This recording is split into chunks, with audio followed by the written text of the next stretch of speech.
Hurricane Highlights, brought to you by Parmenter Langford Insurance. Quality Parts Company. Richard Wynn Pontiac Buick GMC Daihatsu.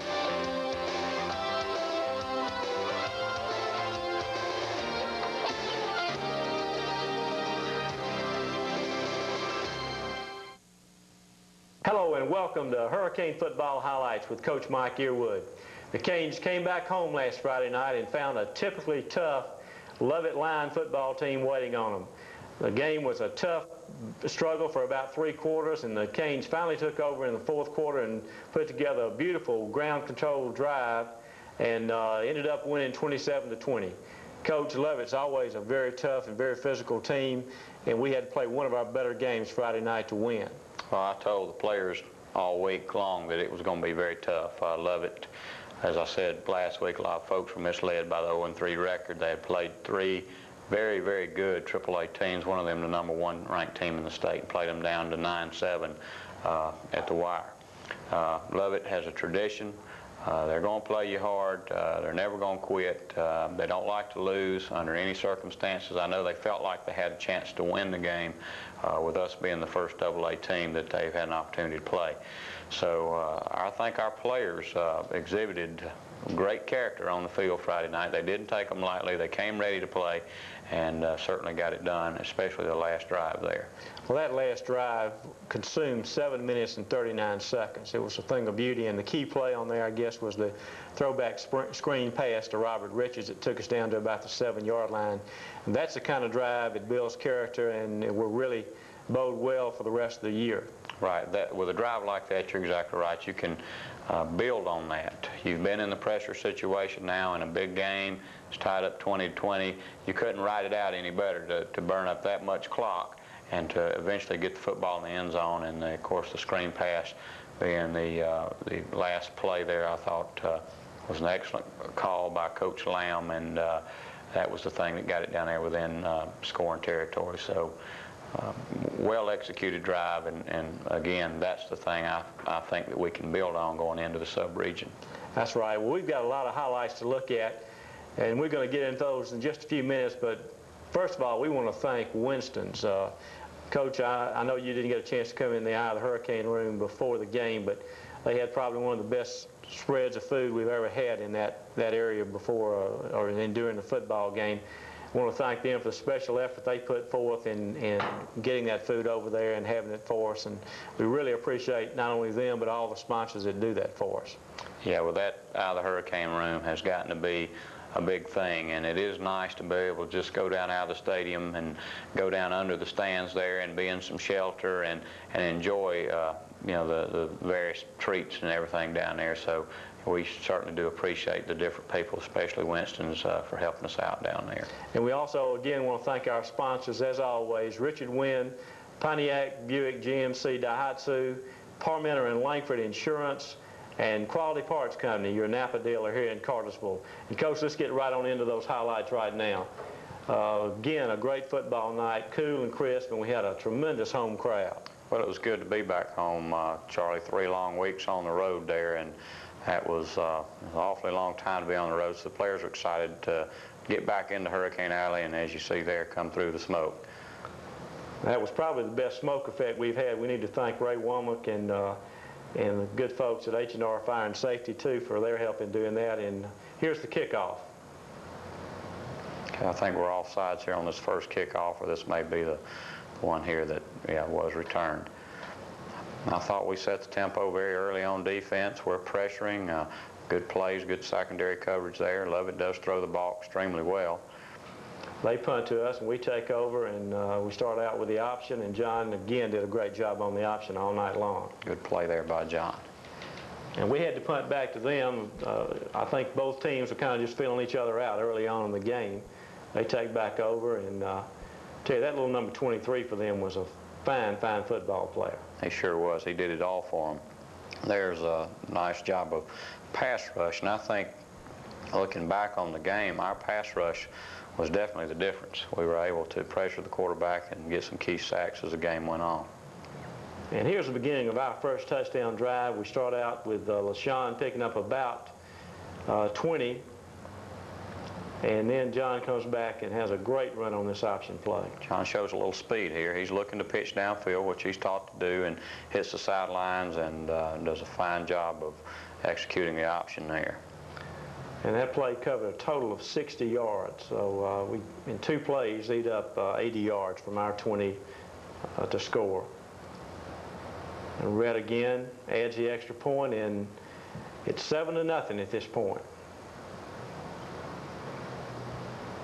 Lovett's very sound in all 3 phases of the game, kicking game, offense and defense, and we knew that we were going to have to play a complete football game to stay in there with them. Great job of secondary coverage, tipped by D. Richards there, and interception by Robert Richards. And we take over and start our second touchdown drive, and again, the option's a key play. John again there. I believe John was our leading rusher with 120 yards. The quarter changes, and of course we change that. Beautiful pass there to Jason Chuck. Yeah, that was, we caught him in a 2-deep zone there, rotating the corners up, and John does a fine job of getting the ball into that dead zone. And adding the point, we make it 14-0.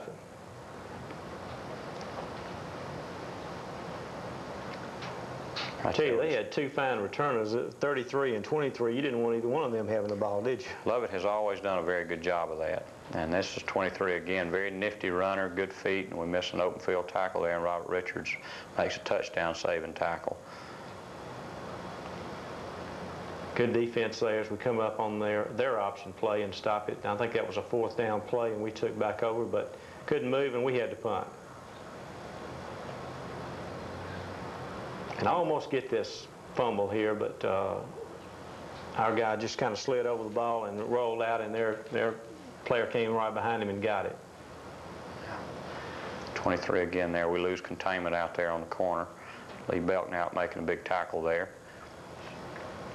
And here's his try for a 52-yard field goal, and this was a key play in the first half. Yeah, this after that was certainly that's a coaching error on our part, Charlie. We should have already covered that. LaShawn, that is a live ball. He goes down and tries to down it, and then they're trying to strip him. So that's something we have to get covered in practice. And we miss a handoff here and fumble, and they recover, and we've got them set up in good shape right before the half. Just a poor exchange, and that was the worst place on the field that we could have fumbled the football on. And really, essentially we gave them 7 points, spotted them 7 right there. Against a good team, you don't need to do that. Sometimes those are hard to overcome, and they'll come back and haunt you. I believe this is the second half kickoff, and here's Tarek bringing it back. Good return.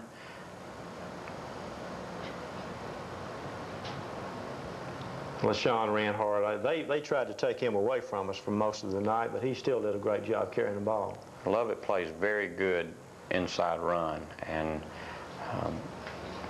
the option worked well for us because we could read it, but as far as establishing an inside run, it's very tough against those folks. And there we had good coverage, but they still managed to complete it. Right, they just put it right on the money. And we finally stop them, and they are forced to punt to us.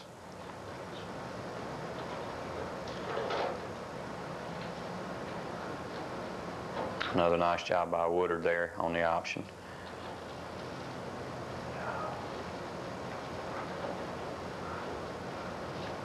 Here comes a big throw. Great concentration there by Robert Richards on the waggle. A little bit underthrown. John never really got his feet set, but needless to say, an excellent job. And a great run here. It looks like he stopped for sure, and he breaks out. That's Devin. And he scores from about 20 yards out. Tremendous run. Devin's got the knack for running to daylight, finding open space there, and as you said, did a great job there. At this point, it's 20-7 as we missed our extra point, so they're starting their drive, their touchdown drive, down by 13 points. Again, we just lose containment there. This is the point of the game where I felt like we really need to make a stand and had a chance to go up, possibly even 27-7, but Lovett's, they're a bunch of fighters.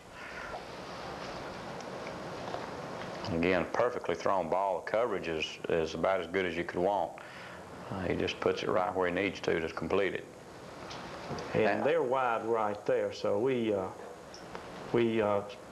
remained ahead 20-13 at that point. Right, that was a great effort by Lee Belk. Now, we're getting a lot from him as that layout man on the extra point block, and that can win games for you. Well, he affected one in the Cartersville game, and he got a hit on that field goal earlier in this game. Big hit there, and Tarek falls right on his head. Had to kind of check him out before we could get him back in there. I tell you, that guy's taking a beating. He's playing with a broken nose, and that's a tribute to him. John there, another good job on the option. And right here, they just defense this play well. Devin makes a good run out of it, but gets a hat right on the ball right there. And, you know, those are kind of hard to hang on to. That's twice that's happened to him on the same play this year. And again, that was just an effort fumble. He even tried to cover it with both hands. The helmet just hit it right, helmet's just right on the point of the ball, knocked it out. Tell you, I don't know what their pass completion ratio was. I know we put a lot of pressure on them and they didn't get many off, but the ones they got off, they usually completed. Right, there's a very good run by their tailback there. He's a good-sized young man, great speed, and I tell you, they have a good team. Lovett's, like I say, at the end of the year, they're going to be right in the thick of things. Well, they'll be in their sub-region schedule, and I think they'll do well in that and probably end up in the playoffs just like they always are. And good, tough run again by LaShawn. Right here's a busted play, and John makes a nice gain out of it. Good job on the trap there. And this is beginning our touchdown drive that put us ahead. Good running by Tarek there. Well, you know, it takes the efforts of everybody right here to pull something off like this, Charlie. And every man did his job. Great job of the line there on the screen. Good running by Robert Richards, and good, nice pass by John. It takes a lot of people to make it go.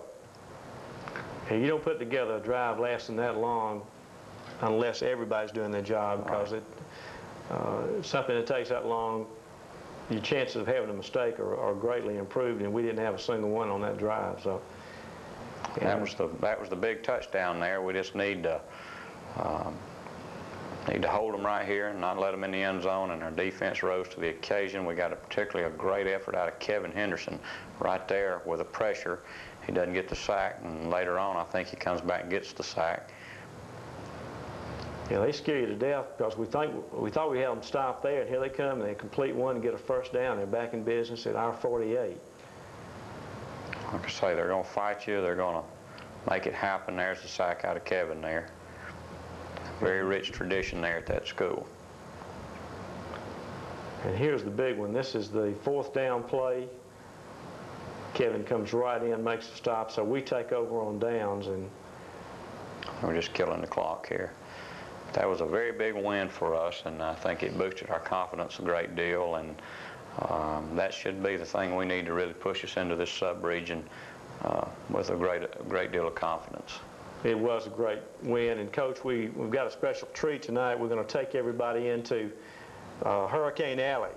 It's brand new this year, and the kids really wanted to start this.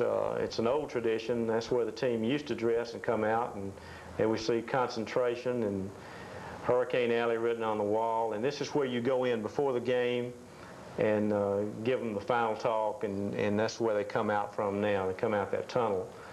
Right, that is probably one of the greatest experiences Charlie's been in there, and seeing the looks on the players' faces in that room, knowing the tradition of that stadium, and seeing those guys in there before the game, and then going out through that tunnel right outside that door through that smoke is it's a great experience for coaches and players. It gets them ready to play. Well, there's a lot of people we need to thank for that too.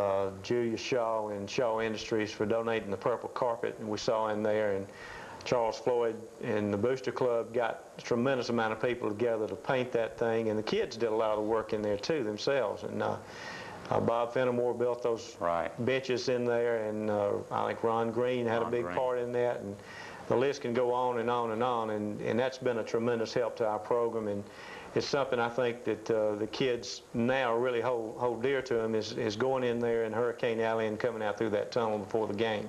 Well, it's just a super atmosphere, as I said, to go in there before the game and look around the walls at those mental reminders, and again, knowing the great players that have been down in those locker rooms down there, and it creates it's becoming a traditional thing, and we want to do as many things tradition-wise as we can. So it's a nice addition to the things we already do in pregame. Well, Coach, the real season starts this Friday night, and we take on the Rockmart Yellow Jackets, and it's always a tough football game and an exciting football game, and I know this year's not going to be any different. What do you expect out of Rockmart this year and this Friday night? Well, I expect a very fired-up football team. Rockmart's been kind of hot and cold this year, but with the 26-0 win over West Rom, they have the potential to be a very good football team. They have Geno Thompson back at running back, and he's very good. When they have the Sanders kid back in the backfield, and he's good. Have Culver at quarterback. He's young but coming around, and they have another kid to bring in as a thrower. Some big linemen on both sides. They always have athletes over there, plus this is a rival, and we're playing over there. So we don't have any reason to take Rockmart lightly. In fact, I think our players get kind of caught up in a rivalry too, and they're looking forward to going over and playing. All the things we've done up to this point are good. We've learned some things about ourselves as a team. We've hopefully got people in the right positions now. We found out what we can do offensively and defensively. We have some direction. Now it's time to put it all together and make it count. And so we're looking forward to getting on with the sub-region schedule and just seeing how things wind up towards the end there. Well, it's always a great atmosphere for this game, and a great atmosphere over in Rockmart. You're going to have a big crowd anytime you go over there, and we wish you the best of luck, and we'll be there with you this Friday night. Thank you. And we'll be back after this commercial break with our senior spotlight, and this week we have number 1, Devin Henderson, and number 8, Tarek Patton. For professional machine shop work, depend on Cliff Klein at Quality Parts on North Tennessee Street. Cliff has operated the machine shop at Quality Parts for over 12 years. So for head work, turning brake drums and rotors, or resurfacing heads, Cliff Klein at Quality Parts Machine Shop is someone you can depend on for quality work and competitive prices. And remember, we work on domestic and import engines and industrial engines, including diesel and gasoline. If you have one of these and one of these, you probably have 2 of these, and that could leave you caught in the middle. Now there's a way to get rid of separate policies and possible gaps and overlaps in coverage. Continental Link Plus gives you insurance for your home and your car in one convenient, cost-efficient policy. You get more protection and more value for your insurance dollar, and the convenience of one number to call when you have a claim, and it's as easy as picking up the phone.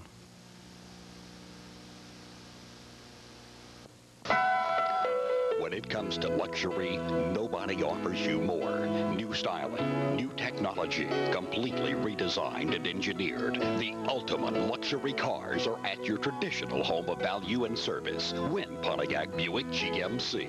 The 1992 Roadmaster, the 1992 Bonneville, the 1992 Park Avenue.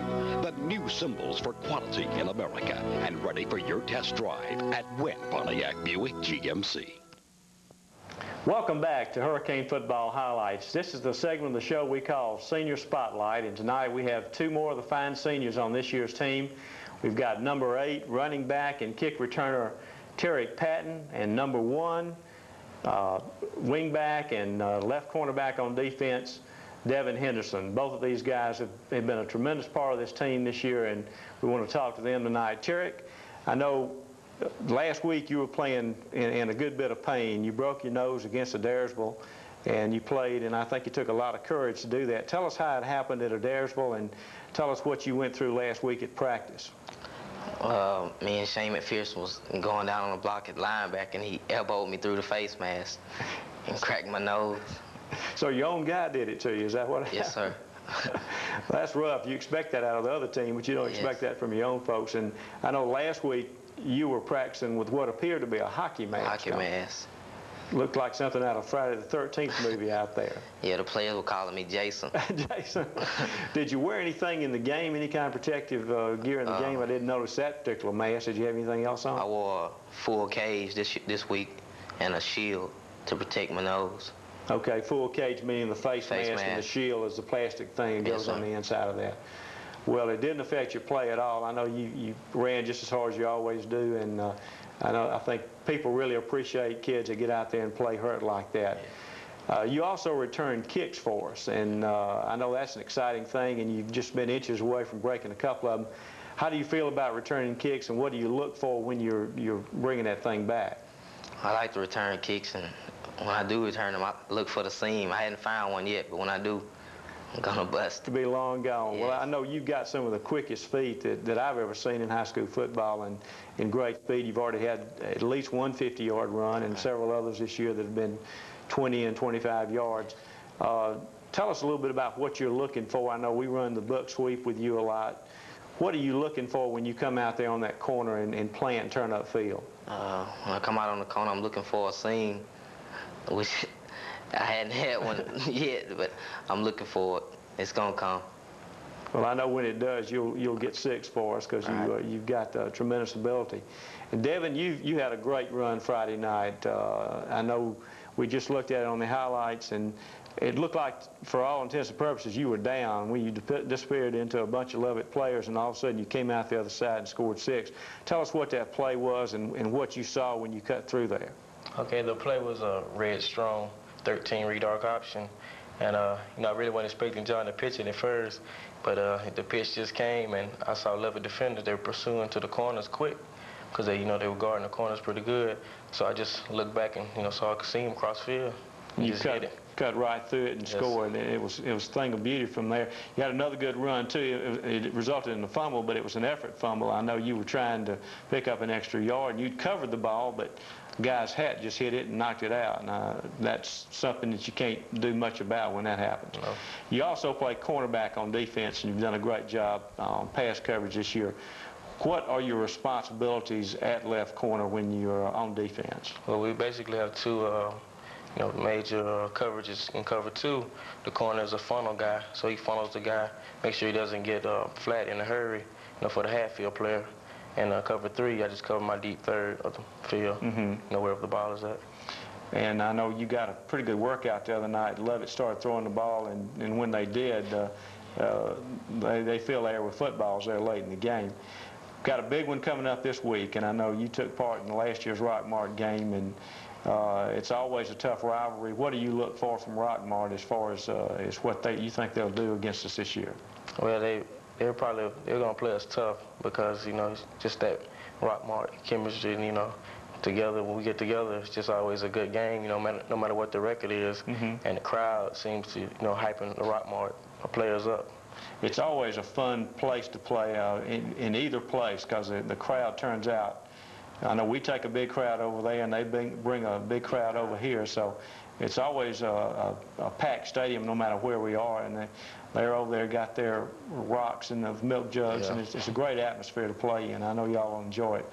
And we really wish you the best of luck the rest of the year. You've done a great job up to this point, and know you'll continue to do that, and wish you the best of luck when you get through with your high school careers also. And we'll take a commercial break right now, and when we come back, we'll have Coach Hal Lamb, who is the offensive coordinator and also coaches the quarterbacks.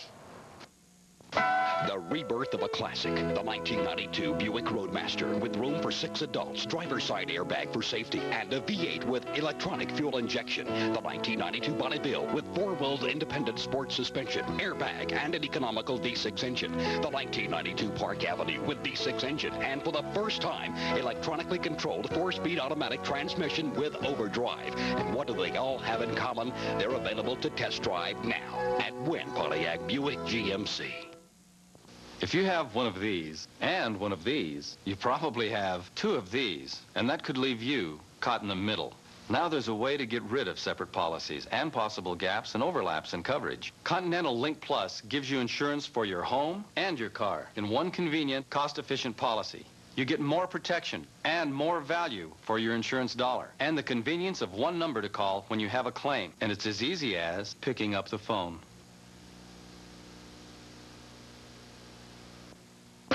For professional machine shop work, depend on Cliff Klein at Quality Parts on North Tennessee Street. Cliff has operated the machine shop at Quality Parts for over 12 years. So for head work, turning brake drums and rotors, or resurfacing heads, Cliff Klein at Quality Parts Machine Shop is someone you can depend on for quality work and competitive prices. And remember, we work on domestic and import engines and industrial engines, including diesel and gasoline. Welcome back to Hurricane Football Highlights. We now have Coach Hal Lamb, who's entering his 4th season with the Canes, tonight to talk to us about his duties as offensive coordinator and also as a coach of the quarterbacks. Coach Lamb comes from a family rich in coaching tradition in the state of Georgia. His father, Ray, has been famous at Commerce High School for a long time, and now is at Monroe Area Academy, and his brother Bobby is at Furman University, one of the top programs in Region 1AA, and Coach Lamb is a tremendous young coach for us, and we're mighty fortunate to have him.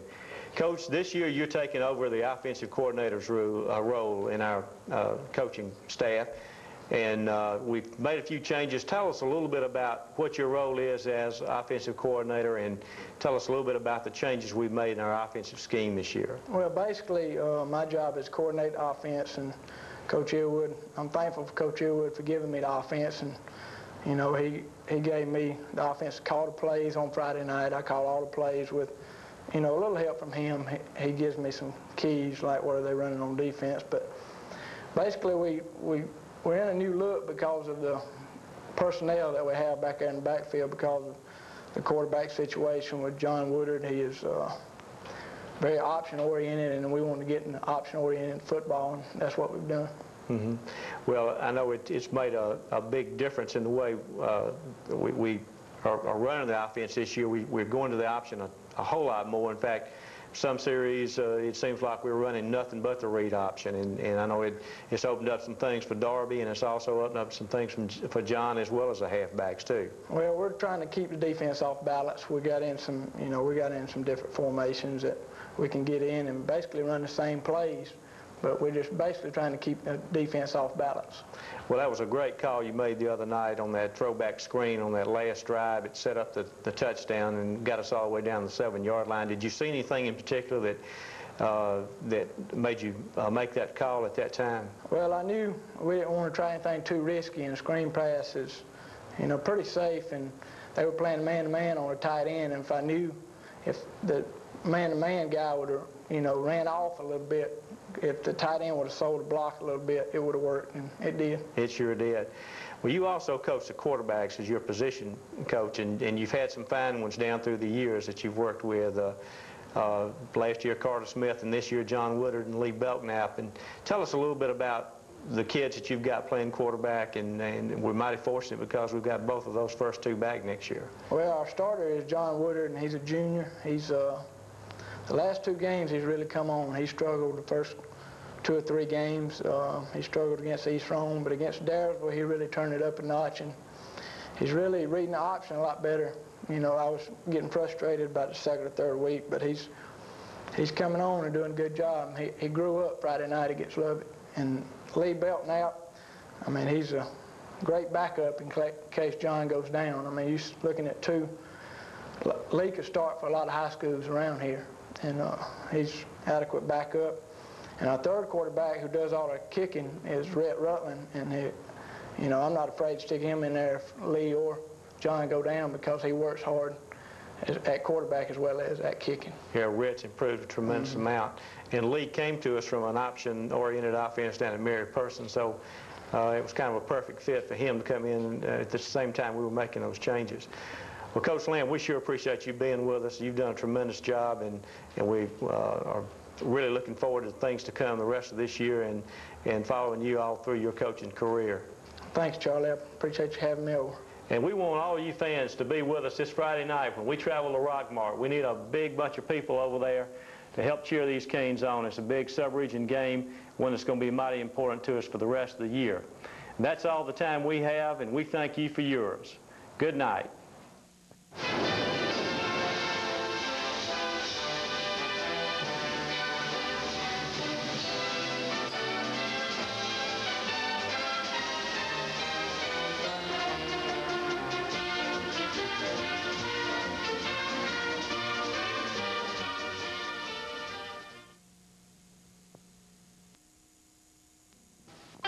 When you think of home, think of Grange, because Grange insures all kinds of homes. A rambling ranch, a cottage for two, or something slightly larger. A newfound home, a condominium, or even a home you rent. Grange has a policy for almost every home. Highly trained, motivated staff, the latest technology. Harry Daniel Insurance is an independent agent offering you the best in service, price, and professionalism.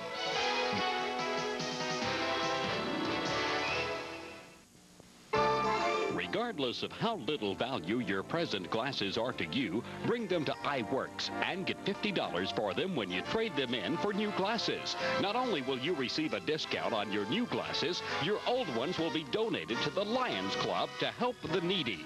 Help yourself while you help others. Check your local paper for coupons and details. Then visit iWorks in the Collins Point Plaza across from Humana Hospital on the Joe Frank Harris Parkway.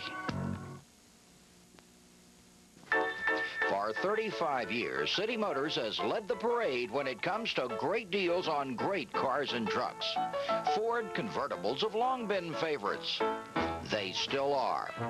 Plain or fancy. The best buys on fine cars and trucks have been and still are at City Motors. And just like in years past, City Motors offers the best after the sale service. City Motors, Ford, Mercury, Lincoln.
Welcome to the high school football game of the week on Cable Channel 4. Tonight's game, Cartersville versus Lovett. Our sponsors for tonight's game are Auto Parts Company, Gondolier Pizza, Kennesaw College, Ladd's Farm Supply, Mission Tire, Morris Food Stores, Parmenter Langford Insurance, and Prestige Cable.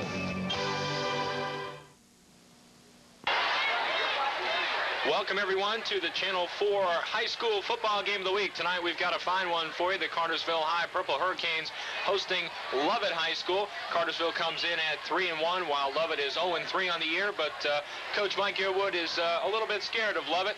Over the last 3 years, Lovett has beaten Cartersville twice, and it should be a good one, Charles Burchell. This should be a very good contest. Lovett has played some very tough teams. They've played well.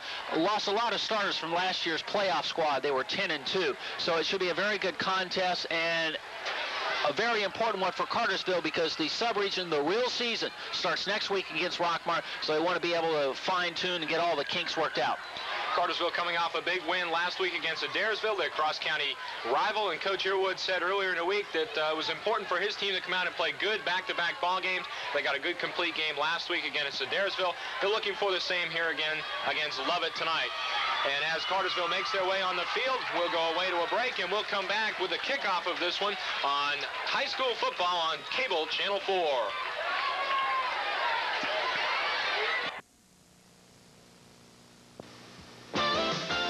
No matter what you drive or where you drive it, your Kelly dealer's got a tire just for you. A tire with all the quality of the big expensive brands without the big brand price tag. Get a good deal on a great tire. Get Kelly. Kelly Tire, sold at Mission Tire Company, where the Wheeler dealers give you a great tire at a great price. 121 South Gilmer Street, Cartersville. Kelly Tires, a good deal on a great tire. Welcome back, everyone. We're about ready to get things started here at Weinman Stadium tonight. The 3-1 Cartersville Purple Hurricanes just breaking through the paper and getting ready to get this one underway against the Lovett Lions, who come in at 0-3.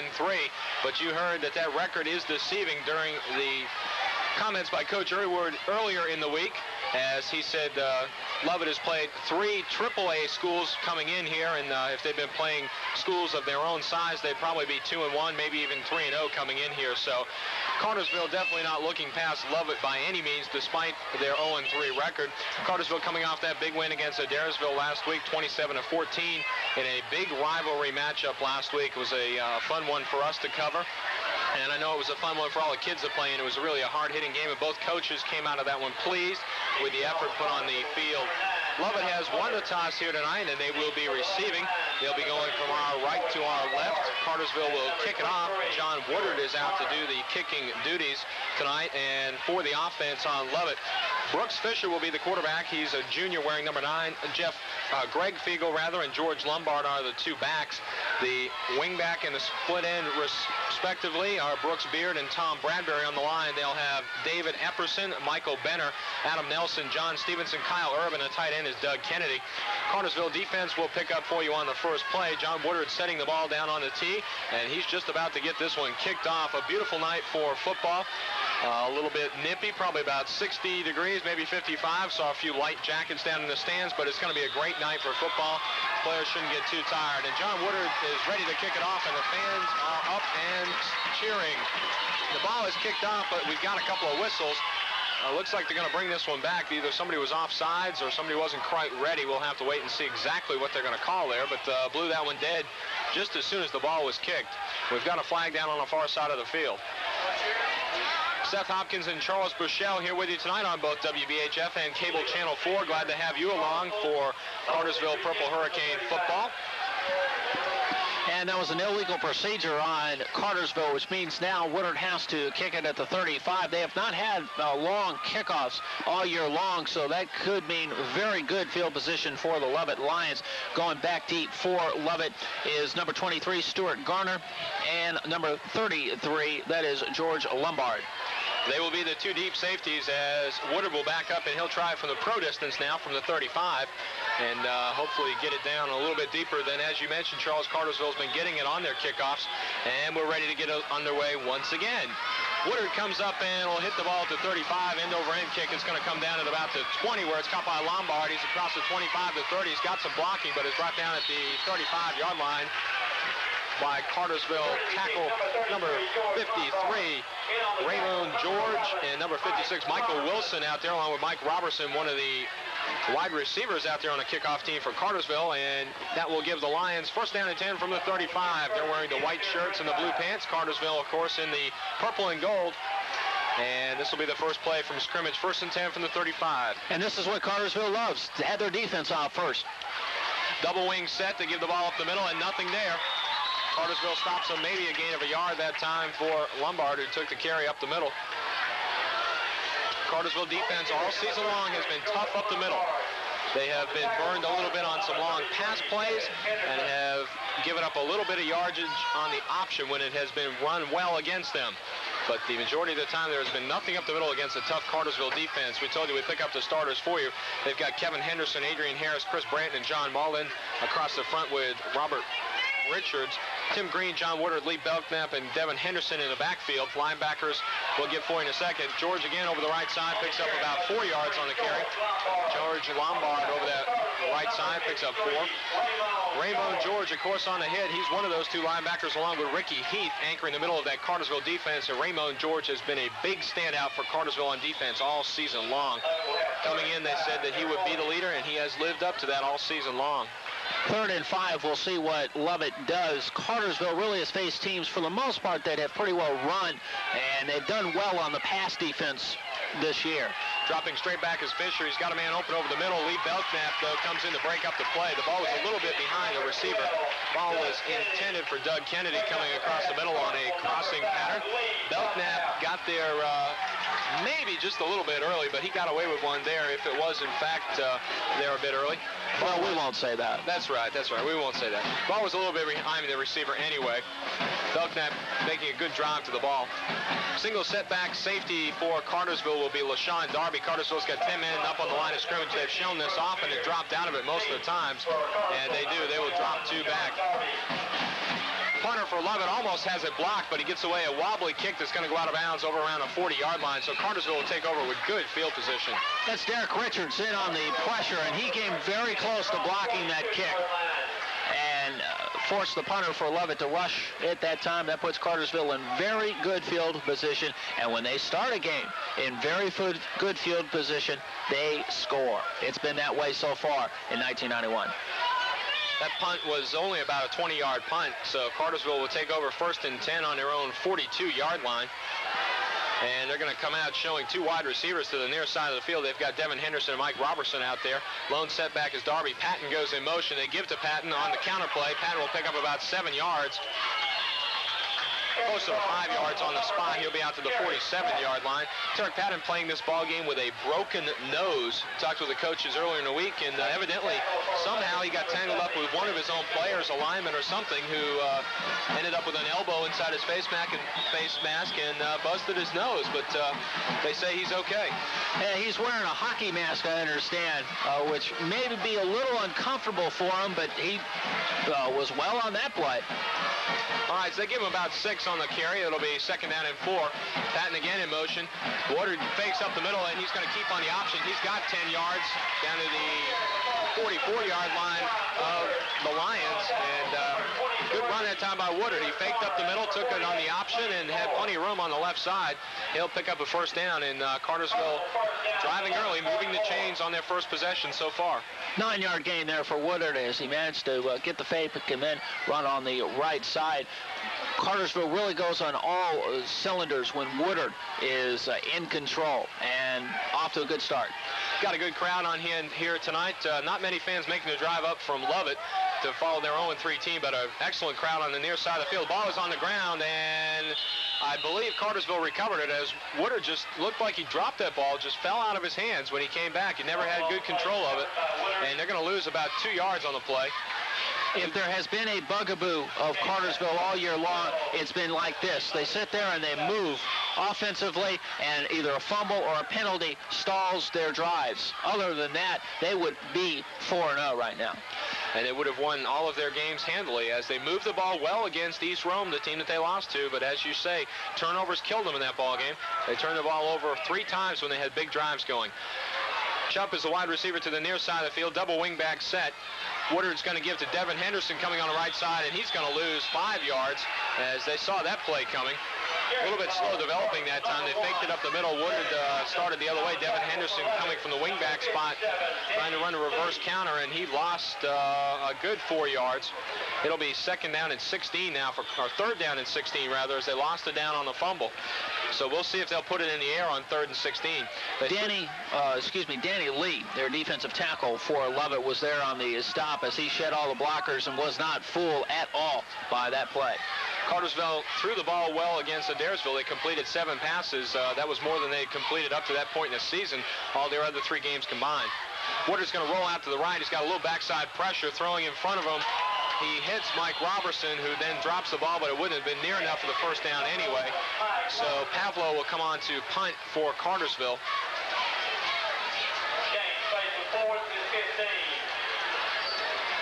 And Cartersville, Woodard that time rolled out, made a pretty good throw. Robertson went to his knees to try and come up with the ball, but it just bounced off the shoulder pads. He'd have had about 10 of the 16 they needed. But it'll bring up a punting situation. Lombard, the lone setback. They bounced the snap to Pavlo, but he gets away a fairly good kick. And signaling for the fair catch was Lombard. He takes it at about the 27-yard line, and he probably could have run that one back. He called the fair catch when he saw how short it was going to be without looking up. And Cartersville player still a few yards from him when he caught that one. But don't want to take any chances, I'm sure. No, you don't. This is the 2nd drive now for Lovett. And Cartersville's defense looked very good on that first possession by the Lions. Let's see what happens as we get ready to start again. Lovett ran the ball the first 2 plays, and on third down they had a good defensive play by Lee Belknap for the Canes to break up their third down try. They give the ball up the middle again, and this time on first down they pick up about 3, a little bit more than last time. Lombard taking it up the middle against the teeth of that defense. Lombard, obviously their workhorse for Lovett. He has carried all 3 of the rushing plays so far for Lovett. Raymond George again on the tackle for Cartersville on that time. Second and we'll call it 7. Tight end split wide, both sides of the field. He's almost out of bounds. He's so far to the near side of the field here. Wide receiver split. On the option, they give it to Lombard. Lombard's got 5, enough for first down. He's across the 40-yard line out to about the 43, where he's finally knocked out of bounds. Good carry that time by Lombard, and they split those wide receivers way out to the wide side of the field, spread the defense out a little bit, and that gave him running room out to the side. They may have learned something from the East Rome game, because that's how the Gladiators managed to beat Cartersville. Was on a pitch. We do have a flag on the play, so we'll see what happens. The flag was thrown at the tail end of the play. And it was out of bounds where the flag was thrown. We've got a personal foul against Cartersville, either a face mask or a late hit on that play. On the far side of the field, hard to tell exactly what it was, but it will be a 15-yard penalty. So in addition to about a 12-yard carry that time, they'll tack another 15 for the penalty on that, and that'll bring the Lions into the Cartersville end of the field now, as they'll have 1st and 10 on Cartersville's 43-yard line. Lions getting a good break there by adding the 15 onto the good gain. They come out in a pro set now with 2 backs. Calling the signals is Fisher. They fake the pitch. He tries to run on the naked bootleg, and Malden catches him. And he's not going anywhere on that play. Great play. That was John Malden. Malden smelled the play and just reacted. Great defensive play there by Malden on his own for the Hurricanes. It's 2nd and 10 now for Lovett. All the down linemen for Cartersville have played well throughout this season, as there really has been nothing up the middle. We said that earlier in the ball game. Derek Richards in playing in the secondary now for Cartersville, as they've gone to a more like a 4-3 set than their normal 5-2 that we see them in. And Richards, who was injured a little bit earlier in the season, is in there playing at one of those outside linebacker spots, and that kind of confuses Lovett. So they say, we're going to take a timeout and evaluate this new defense. So we'll take a break here on high school football, and we'll be back right after this.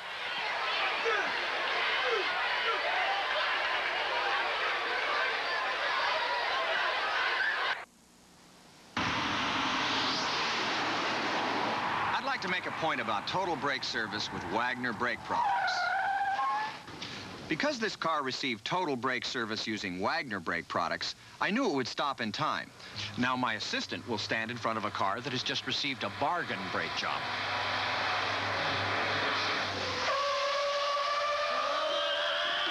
Wagner brake products, sold at Auto Parts Company, North Tennessee Street, Cartersville.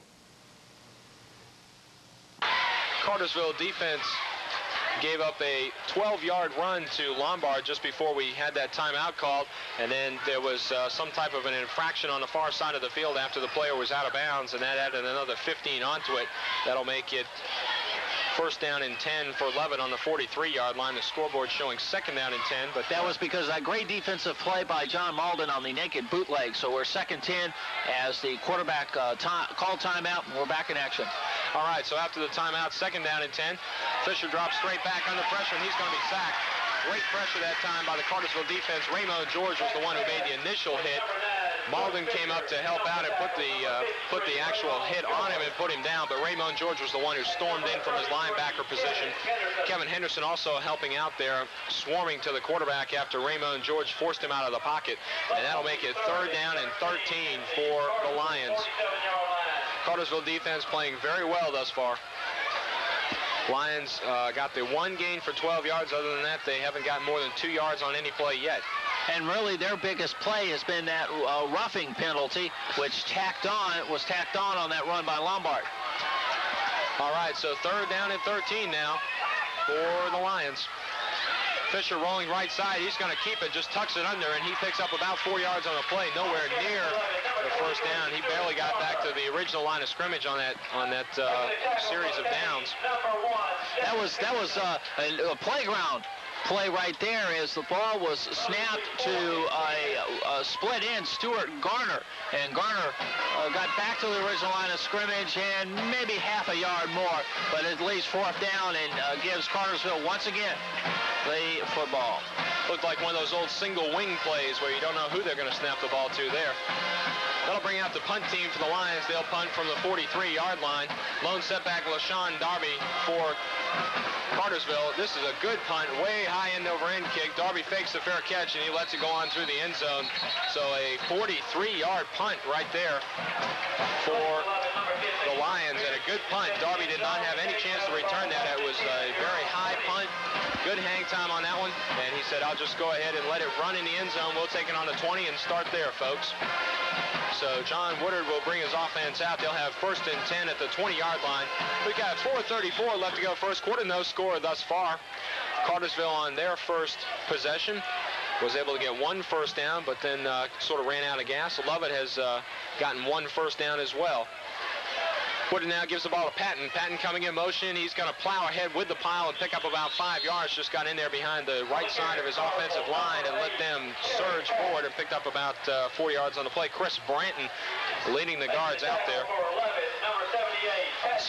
Several weeks ago, Mike Earwood said that he will take what the defense gives him, and this is a good indication. We have gone through now more than halfway in the first quarter. This is the second drive that Cartersville has had, and LaShawn Darby has no carries yet. And LaShawn Darby had been the workhorse the last 2 games, getting over 100 yards. So they have yet to give it to him, as you say. They give it to him this time, and he gets basically nothing. So maybe that's why they haven't given it to him so far. LaShawn Darby up the middle that time got less than 1. Bradbury in on the tackle for the Lions. That'll bring up 3rd down and about 7, as they mark it as about a 1-yard loss for Darby that time. Good surge that time by the Lions defense. 3:30 left to go first quarter. Cartersville 3rd and 7 now on the 23-yard line. They've got double wing set. Robertson, the wide receiver, on the far side. Henderson in motion. They give up the middle of Darby. Darby across the 35. Almost breaks the tackle after the 40-yard line, and a great open field tackle for Lovett by number 23 out there, Stuart Garner, one of the defensive backs, and just a great tackle. Darby just burst over that left side of that line and picked up, a good, looks like 18 yards on that play.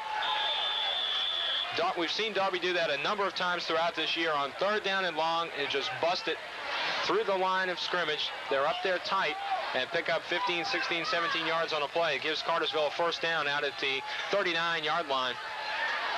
Again, double wing set. Henderson again in motion.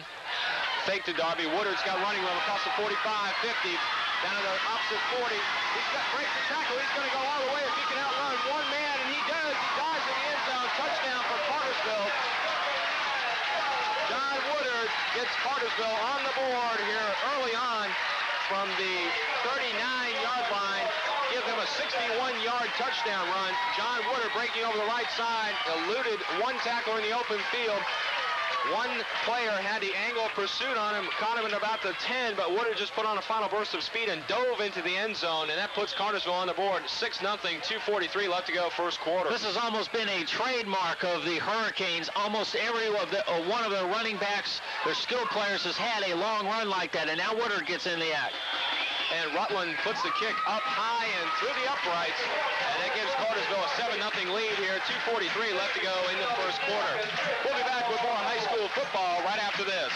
With 2:43 left in the first quarter, the Cartersville Purple Hurricanes lead 7-0. Anytime you buy one delicious pizza, you get a second pizza for free at Gondolier Pizza in the Cartersville Crossing Shopping Center. But at Gondolier, we offer more than pizza, including delicious tuna salad plates, Greek salads, and a wide selection of sandwiches, including plain grilled chicken, chicken strips on pita, or steak on pita. Gondolier Pizza, Italian dining at its best, and you eat in or carry out. Gondolier Pizza, a proud supporter of high school athletics. Back here at Weinman Stadium, 7-0, Cartersville leads. 2:43 left to go first quarter. And John Woodard, after running that one 61 yards for the touchdown, will come out and kick it off for Cartersville. And Cartersville kind of lulled them to sleep that time as they ran Darby up the middle a couple times. They'd run Patton and Henderson both on the counter plays. And then Woodard just said, I'll take the mail and take it to the end zone. As he took it over that right side and made a couple of great moves in the open field. The final play that had a shot at him, Woodard just outran to the end zone. Great athletic play by John Woodard. Back deep for Lovett. There are two speed merchants. That's Stuart Garner and George Lombard. Line drive kick, and it hits the down player right in the chest, and he comes across the 30 to the 35, drives forward to the 37-yard line. Good run back that time by Garner. Stuart Garner had that kick hit him right in the shoulder pads. It looked like a pass from Woodard rather than a kick. It was on such a line drive. Mike Wilson and Chris Roberts in on the stop, and if they hadn't have stopped Garner, he may have still be running. Had a pretty good wall of blockers that time, and here comes the Lions again with wide receivers way out wide, both sides of the field. Pro set offense, split backfield. Fisher drops straight backs, got a man open, but it's tipped, and Roberts picks it off for Cartersville, brings it back to the 40-yard line.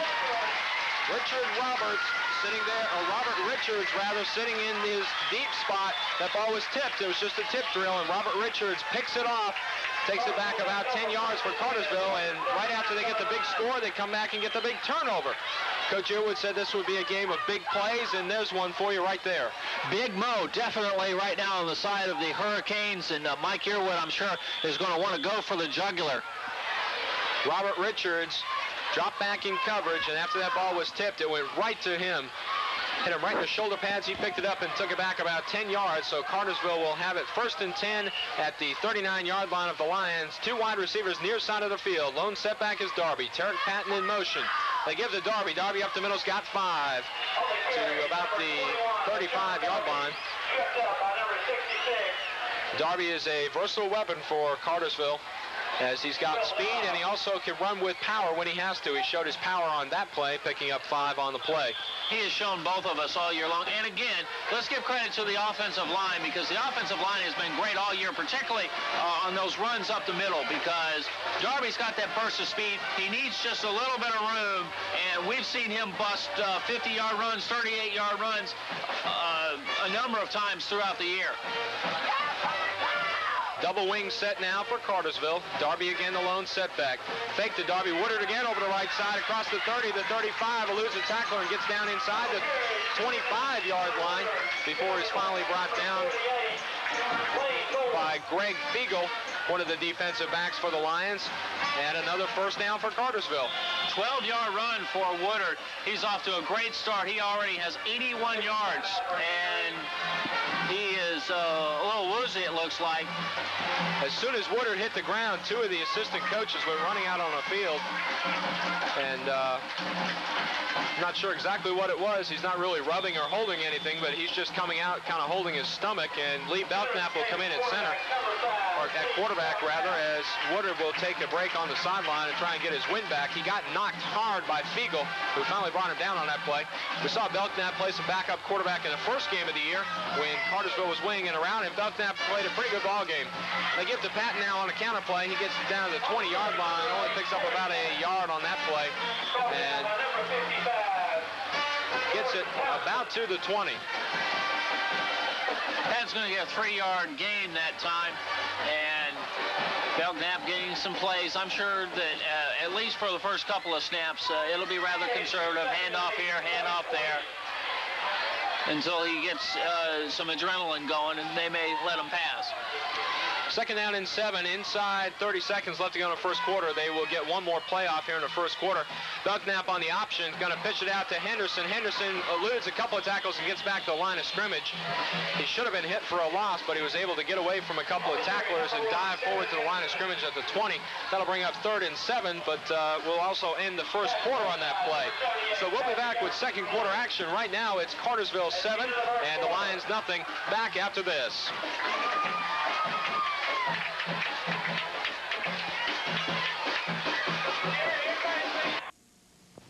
They seek glory with a prolate spheroid. Sunday nights, these gladiators come ready to play. Well, I tell you what, this is all cooking.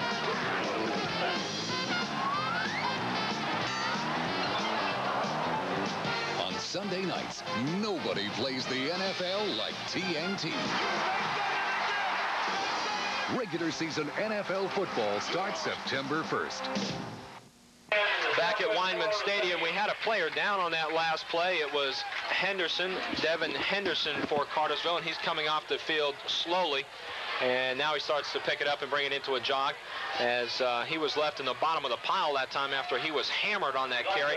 Did a good job, though, to get the ball back to the line of scrimmage on that one.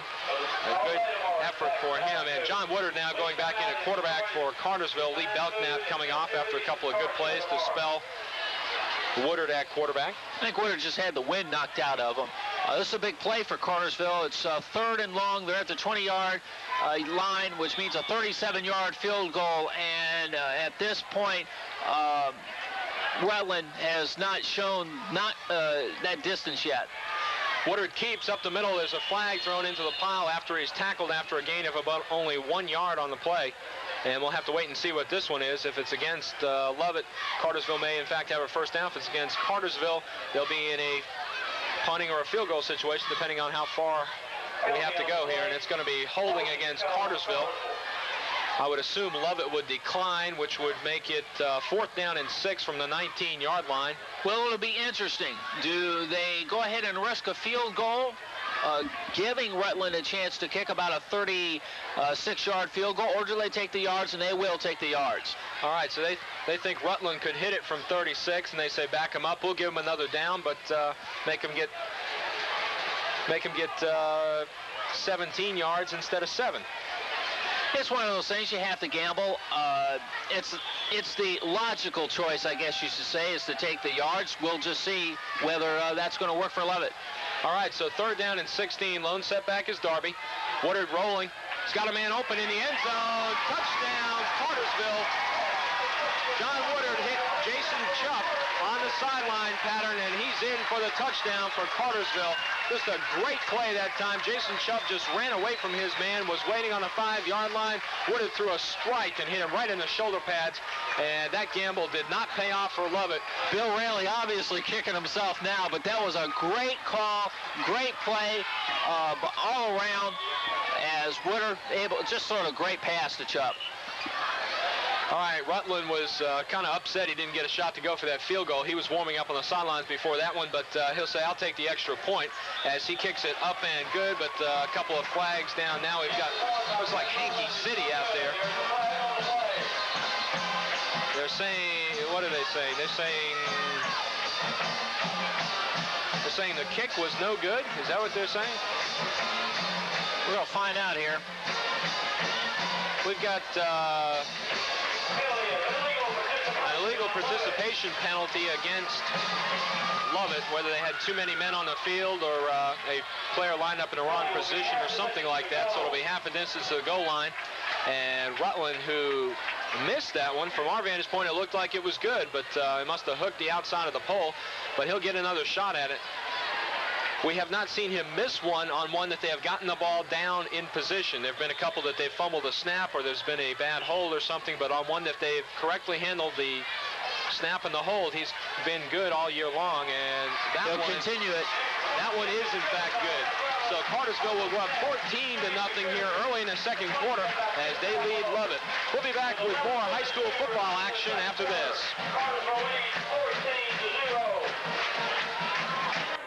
Morris Food Stores are different from other area convenience stores. They have 4 locations: on I-75 at Red Top Mountain Road, at 411 North, at the Cass White exit, and in town on US 41 north of Moon Street.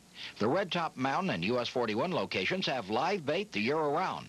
Morris's stocks a terrific line of souvenir items, including the biggest selection of beer steins in this area. Low gasoline prices, a great snack bar. Morris Food Stores are the most convenient stores. Goodwin, between Mrs. Larry Tidwell. 14-0 Cartersville leads here on their home field against the Lovett Lions. 11:42 left to go, second quarter. And got a new kicker out there now. They're going to let Rutland try kicking off this time. Woodard kicked off the first couple of times. He kicks it high, end over end, and it's going to bounce at about the 20 and die there before Lombard's able to pick it up, and he gets away from a tackler across the 35-yard line. He got hit hard that time, but he didn't go down after he was hit. And he picked up another 7 yards on the play after that. But he was sandwiched by a number of Hurricanes who were in on the pursuit. Lovett now again on the attack, 28-0. And they're going to have to get a drive, otherwise this could be a blowout. Cartersville looking very good right now, both offensively and defensively. Cartersville, of course, got the big defensive play last time around. Some of the fans enjoying a little liquid refreshment here this evening, as it's going to be 1st and 10 from the 27. Handoff up the middle is going to go to Lombard, and he's going to pick up about 4 on the play. Was a good surge ahead of time. Or they're going to give it to Rashidi Hendricks that time on the carry. We were waiting for. Well, actually, it's B.J. Crane. Both of them are wrong. It's B.J. Crane, number 34, who was in on the run for the Lions. He's a junior, number 34, therefore Lovett. All right, so all the announcers were getting a shot at it here tonight, and we'll get it figured out eventually. Pro set again this time for the Lions as they've got 2nd down and 6. Fisher keeps on the carry around the left side. He's going to pick up about another 4 on the play, and that'll bring up 3rd down and 2.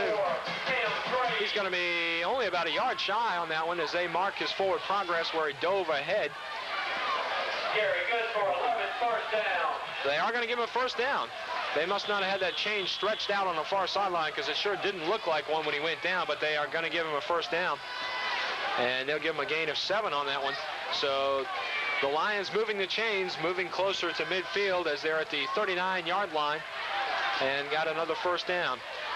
10:25 left to go, 2nd quarter. Cartersville leads 14-0. Fisher again on the keeper. This time he's going to break 2 tackles, gets across midfield. Richards a shot to get him, and Richards brings him down in the open field.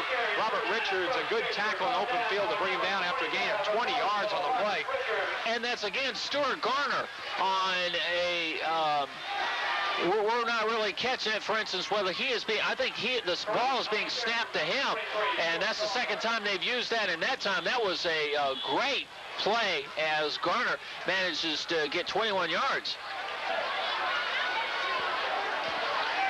Obviously a confusing play for us and the Cartersville defense. Now this time they come back out with a wide receivers far to both sides of the field. Fisher fakes the option, and he's going to be brought down after a gain of about 4 yards on the play. Ricky Heath out there on the tackle, and credit Derek Richards on that play. Derek Richards had a shot to go for the quarterback, but he knew if he did that, he'd pitch it to the outside, and he elected to stay with his man, forced him up the middle, and let Heath make the tackle. Lovett right now on a good run, but I think also Cartersville's defense, I think, has relaxed just a little bit with that 2-touchdown lead. Let's see if they tighten it up just a little bit. One wide receiver near side. Man in motion is Lombard. They give the ball on the reverse to the split end Tom Bradbury, and he barely gets back to the line of scrimmage, maybe give him a yard or so on that play, as they're going to mark the ball at the 34-yard line of Cartersville, and that'll bring up 3rd down and a long 4, a short 5, whatever your pleasure is on this one. Bradbury is an unusual one. He is a wingback on offense, and on defense, he's a nose guard. I seriously doubt you're going to see very many combinations like that in the state of Georgia. Normally you'll see a wingback play somewhere in a defensive backfield or something like that, but as you say, he's there at nose guard, a tough position for a guy as small as he is. Out of the I formation, now they get to the first back through. That's going to be the fullback, Fiegel, and he gets nowhere near the 4 yards they needed for the 1st down. It's going to be 4th down and about 3, and we're going to see what Lovett's going to do here. Looks like they're going to go for it. We'll see what kind of play they're going to run. Well, Sean Darby now coming in to replace Tim Green on the defensive substitution for the Canes. This is a big play for Lovett. They know that they have got to score a touchdown in order to have a chance at this game. 4th down and 3. Wide receiver far side of the field. Keeper up the middle, Fisher. Fisher, and he's not going to get it. I don't think he did. It was 4th and 3, and they got 2 on that play. Yeah, and he didn't. They needed to get the ball to the 30-yard line, and they're about a half a yard shy. Good stand for the Cartersville defense. Inside 8 minutes left to play in the second quarter. Cartersville leads at 14-0, and they'll take over on downs right here. Lovett didn't miss it by much as we look at the spot of that football and where the chains are on the far side of the field, but they did come up just shy. The front four for Cartersville making a big stand there. Offensively now they come out with two wide receivers to the near side. That's Henderson and Robertson. That's Patton going in motion. Up the middle they give to Darby. Darby struggling ahead, still on his feet, and he's going to be nailed by about 6 players. He ought to just go ahead and get down before he gets hit again. He picks up about 3 tough yards on that play. Stuart Garner and also Patrick Epperson, one of the two Lions that came in on that stop. It's about we'll call it a 4-yard gain for Darby that time. That'll bring a 2nd and 6. Somebody had a hold of Darby's leg, and he kept trying to pull away, and he couldn't, and he was still standing up, but everybody was taking a whack at him while he was still on his feet. Probably got hit 5 times that time before he finally went down. Double wing set for Cartersville. Chubb, the wide receiver, to the far side. Woodard's going to keep it up the middle. He goes stumbling forward. He picks up about probably 6 yards on that play. So many times we'll see Woodard go in the middle. He'll get hit, and he'll twist and roll and finally stumble ahead and pick up good yardage on the play. He's going to be about 2 yards shy of the first down, so it'll be 3rd down and 2 for Cartersville. 6:45 left to play before we go to halftime. 14-0. The Canes lead the Lovett Lions. Cartersville in here at 3-1 against Lovett, 0-3. Getting ready to go into that tough sub-region schedule starting next week against Rockmart. The Canes looking to put together a good performance here tonight, and so far they've done it. Woodard under center. He's going to roll out to the right side. He's got lots of pressure out there and has no intention of throwing it. He's going to go ahead and eat it. He's going to be thrown out of bounds for a couple-yard loss, and that'll bring up a punting situation for Cartersville. That was a great defensive play there by Will Dobbs and also Jordan Thompson in, but Dobbs was the one who really chased him, and great defensive play there by Lovett. John Woodard limping to the sideline again, and looks like an ankle this time. We couldn't tell what it was before, but it's definitely an ankle this time as he was hit hard as he was thrown out of bounds that time. Pavlo in to do the punting for Cartersville. He's going to hit the ball at about his 25-yard line. A pretty good high kick, and it's going to be a fair catch. He drops the ball. Cartersville picks it up. I believe Cartersville has got it. Waiting for the official indication. Cartersville has the ball. Cartersville has the ball. The deep safety was George Lombard, and he called for a fair catch. The ball came up a little bit short. He slid and tried to catch the ball and was not able to come up with it. It hit off his hands. Cartersville dove on the football. He's arguing to the official that he didn't have room to catch that ball, that Cartersville got too close to him. They have given it back to Lovett. Apparently what they're saying is that when the receiver for Lovett caught the ball and when he was down, that stopped the play. And first the referee said it was Cartersville. Now they've changed ends back now to Lovett at their own 42-yard line. Not sure I agree with that one, but we'll go ahead and play it anyway. Lovett 1st and 10. We've got movement. Cartersville jumps off sides. We'll have to see if they were drawn off. As on the inside, I think that was an audible there by the quarterback Fisher for Lovett, and it worked. It's now 1st and 5 for Cartersville. Adrian Harris and Kevin Henderson both jumping off that time on the first sound of the audible that time for Lovett. A little bit of different cadence will do that to you if you're anxious to get out there, but that'll give Lovett 1st and 5 near midfield. They're at their own 47-yard line. Fisher gives the pitch to George Lombard, and he struggles ahead for about a yard, gets it near midfield. Give him about a 2-yard gain on the play. That'll make it 2nd down and 3. Lombard there real low to the ground in that particular play and managed to slide by a couple of tacklers before he was finally brought down by Chris Branton for Cartersville at time. But of course, after the penalty, it's still only 2nd down and 4 after they give him a gain of 1 yard after they spot that football. Got one wide receiver to the far side, 2 tight ends. They fake the pitch. Fisher keeps it, and he's going to be nailed after he gets a couple of yards. Tim Green out there making the initial hit for Cartersville as Fisher went high up in the air, and Green nailed him. brought him down to the ground after a gain of about 2 on the play. It'll be 3rd down and 2. So Cartersville, after giving up 5 on the penalty and having a 1st down and 5, has done well to contain Lovett, make it 3rd down and 2. And again, another great opportunity now for Cartersville to make a stand and to keep that scoreboard looking at 0 tonight. Got everybody in tight except for one wide receiver to the far side. And again, it's Garner. Garner takes the pitch, and he's going to be over the 45, down to the 40, 35, finally knocked out of bounds at the 30. It didn't look like he was going to have anything on that play, but they finally strung it out far enough to get some blockers out in front of him, and Garner turned on the jets upfield. He picked up about 20 yards on that play, as it'll be spotted at the Cartersville 32-yard line. Give him another 1st down, and we're down inside 4 minutes left to play before halftime. 14-0 for Cartersville, and Garner has shown some speed here early tonight. And Coach Raley throwing out the playbook. That's almost the old single wing type play there, using Garner, who actually takes the snap. Out of the I formation this time, they give up the middle and nothing there. Cartersville stuffs that one. Might have got back to the line of scrimmage. We got John Malden there on the bottom of the pile for Cartersville. Some of the fans there huddling just a little bit as we've got nippy weather here on this Friday night, but still, it's just absolutely gorgeous for football. They give him about a gain of a yard on the play, as we're down at 3:15 left to go before halftime, and we're going to have an official timeout. Somebody's got some equipment problems. It looks like Ricky Heath has got some kind of problem with his equipment. And the water people are running on the field, and they said, no, this is our timeout. You can't serve anybody any water on our timeout.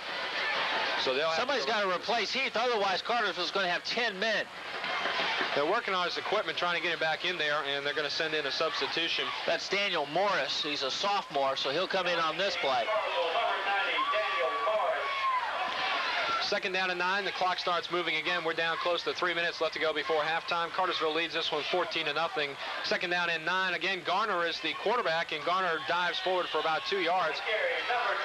It's kind of like if you watched the Syracuse-Florida game last week, you saw them interchanging quarterbacks, and they brought a kid off the bench who can only run the ball. He doesn't throw the ball, and that's what looks like Lovett's doing tonight. Garner coming in and taking the snap on a bunch of plays and has gotten good yardage just about every time they've done it, but Cartersville finally stops it on that play. They give him a gain of 2 on a play, so it'll be 3rd down and 7.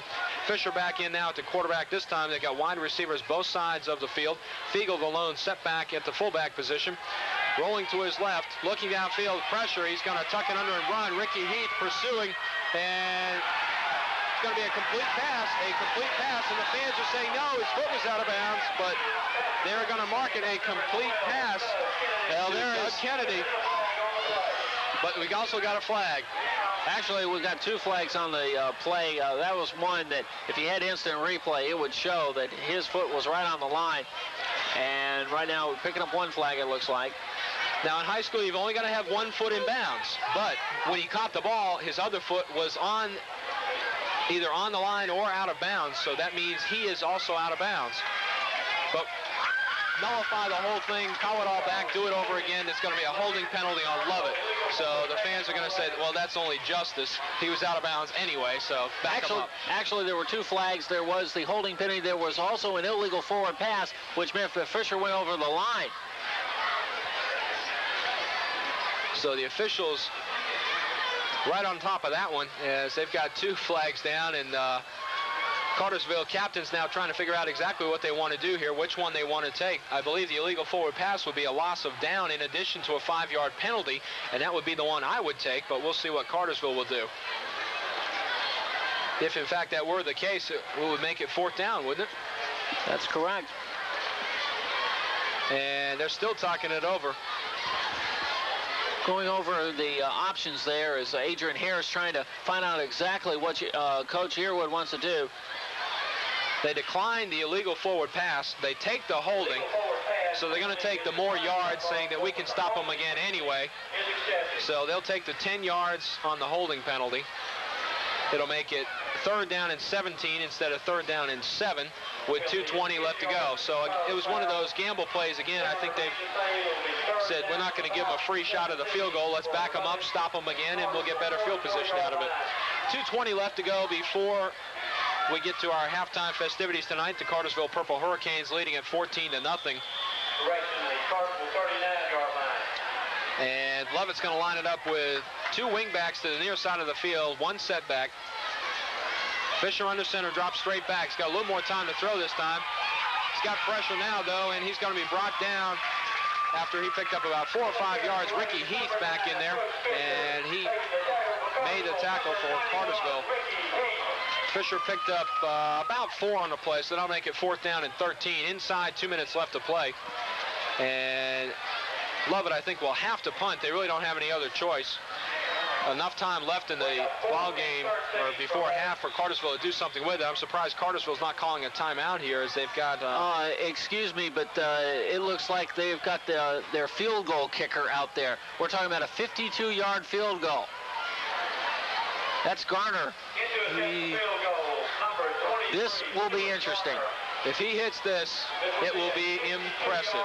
52-yard field goal attempt. You don't see this very often in high school. It's a high snap. They get it down, though, and he doesn't come anywhere near close to getting it in the end zone, let alone near the goalpost.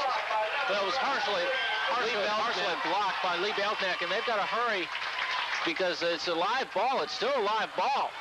And they've got nobody realized that. They've got a struggle going on in the end zone as one of the Cartersville's players was jogging back there to recover the ball. It was LaShawn Darby who jogged back there and kind of touched the ball, and then the Lions jumped on him.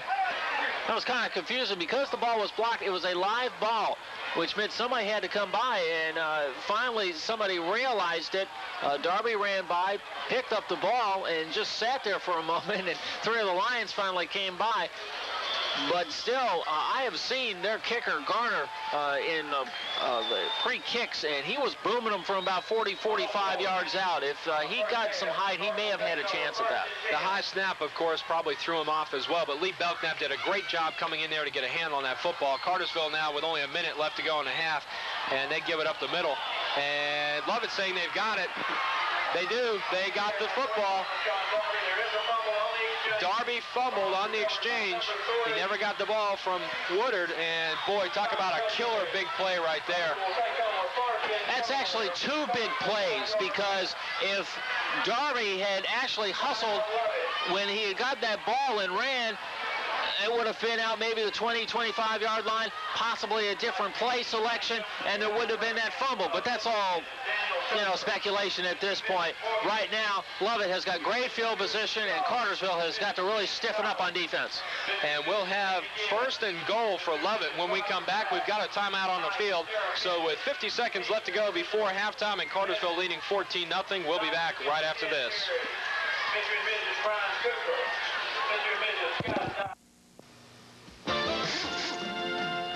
Kelly not only builds a great tire, they give you a good deal. On the highway, around town, or off the road, Kelly quality gets you there for less. Best of all, they're on sale right now. Kelly Tires, sold at Mission Tire Company, where the Wheeler dealers give you a great tire at a great price. 121 South Gilmer Street, Cartersville. Kelly Tires, a good deal on a great tire.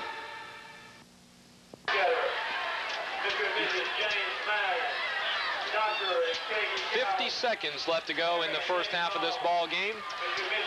Cartersville leading at 14-0 over the Lovett Lions, but the Lions have it 1st down and goal from the 5-yard line after an inopportune fumble by the Cartersville Hurricanes down inside their own territory. And if Lovett can get one on the scoreboard here, it would certainly make things interesting. That for sure, and something that would concern Mike Earwood, because they've basically dominated almost the whole game. Raymond in motion. Give the ball up the middle. Get about 2 yards on the play for Crane. B.J. Crane on the carry gets about 2. George Lombard was the man in motion, but they gave to Crane up the middle, and he picks up about 2. So that'll make it 2nd and goal rather from the 3. Clock winding down now. They've only got 30 seconds left in the half, and they're going to have to hurry to get 2 more plays or burn a timeout here. Again, they give up the middle. Fisher, though, keeps it and bounces off a couple of tacklers. Gets close. Ball is loose. Cartersville jumps on it, but it was after the whistle was already dead. And clock running down inside 15 seconds, and Lions running around saying, timeout, timeout, timeout. Finally, the officials see them and give them a timeout. 11 and a half seconds left to go in the first half. They'll get a timeout, and they'll have one more shot at it. They've got first and goal from the 1. We've got timeout on the field, so let's also take a timeout here on high school football. Back right after this.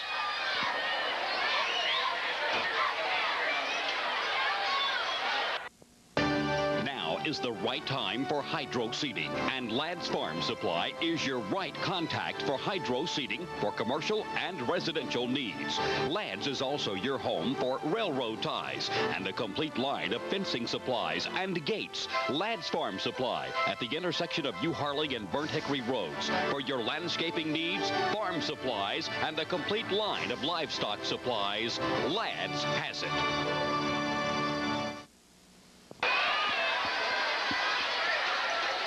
The Lovett Lions have it first and goal from the 1-yard line. They've got 11.5 seconds left on the clock.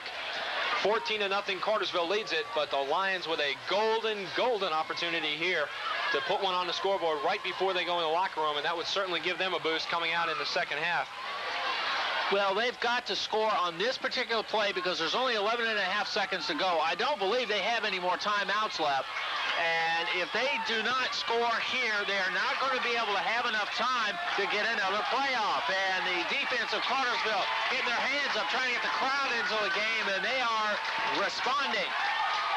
Got a full house backfield now for Lovett.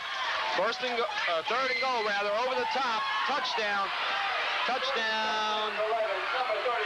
for number 33 of Lovett. That's George Lombard. He's had most of their carries, and he just goes up and over for Lovett as they get on the scoreboard. 14-6 now, and they're going to try the extra point.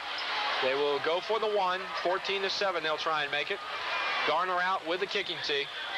And that's a big play for both schools because, like I said, Cartersville's played well defensively, and they get the ball handed to them. The extra point is good. It's now 14-7 when it really should be 14-0. All right, we've still got 9.4 seconds left to go, so Cartersville will get to run the kick-off back, and we'll see if they can do anything with that when we come back right after this.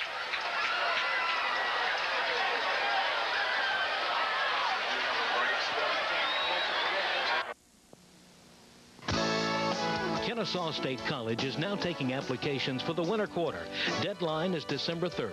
Registration is December 19th. Kennesaw's low-cost, flexible schedules, and close proximity make a college education convenient. Call the Office of Admissions today, 423-6300, 423-6300. For the record, it pays to be a Kennesaw State College graduate.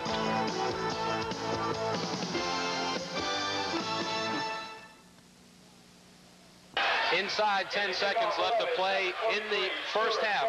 9.4 seconds to be exact. Cartersville will get one more shot at it. As back deep are Henderson and Patton. I seriously doubt, though, that they're going to kick it deep and let Cartersville run this back. Garner will put his foot to the ball at the 40-yard line, and he squibs the kick. It's going to be taken by the up man, and he's going to down it right there at the 35-yard line. 8 seconds left on the clock. The clock will stop on the change of possession, so Cartersville will get at least one play at it. As the Purple Hurricane offense goes on the field. What a change of situations right there within a couple of seconds. As Cartersville was leading 14-0 when we had 11.5 on the clock, we have 8.0 on the clock now, and it's 14-7. They declare the ball ready for play. The clock starts running, and I don't think Cartersville's going to get the play off. They don't realize the clock is running, and it's going to run out on them. They do not get the play off. So we'll go into the locker room with Cartersville leading 14-7, and Lovett got on the board right there at the end with 11.5 seconds left. George Lombard dove over from the 1-yard line, hurdling the pile, to give Lovett their only score in the ball game so far, and it will be interesting to see how that affects both teams coming out of the locker room when we come back for second half play. Coming up at halftime, though, Charles Burchell will have all our scoring plays for us and a look at our unofficial stats from the Channel 4 and WBHF Stats Central. Also, we'll try and get a Braves update in there for you from our Score Central back at the station. And we'll also be listening to both bands, the Cartersville High Band and the Lovett Lion Band. All that coming up during our halftime festivities, and we'll be back with that right after this. If you have one of these and one of these, you probably have two of these, and that could leave you caught in the middle. Now there's a way to get rid of separate policies and possible gaps and overlaps in coverage. Continental Link Plus gives you insurance for your home and your car in one convenient, cost-efficient policy. You get more protection and more value for your insurance dollar, and the convenience of one number to call when you have a claim. And it's as easy as picking up the phone. Call Parman or Langford Insurance today.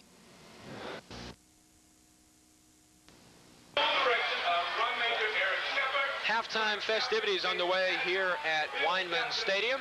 The Cartersville High Band coming on the field, and we're going to be listening to them, giving you a chance to hear their fine sounds. The fans making their way to the hot dog stand to get some drinks or popcorn or whatever to refresh themselves here at halftime. Our score is 14-0. Cartersville leading this one over Lovett. And really an exciting game with that score right at the end for Lovett. Looks like Cartersville might have been headed to a romp, 14-0, but Lovett coming up with a big play on the fumble by Cartersville, and they put a score on the board right before they headed into the locker room, and that may give them the boost they need when they come back on the field. But right now, let's give a big listen to the Cartersville High Purple Hurricane football band. That's Lovett. Oh, that may be cool.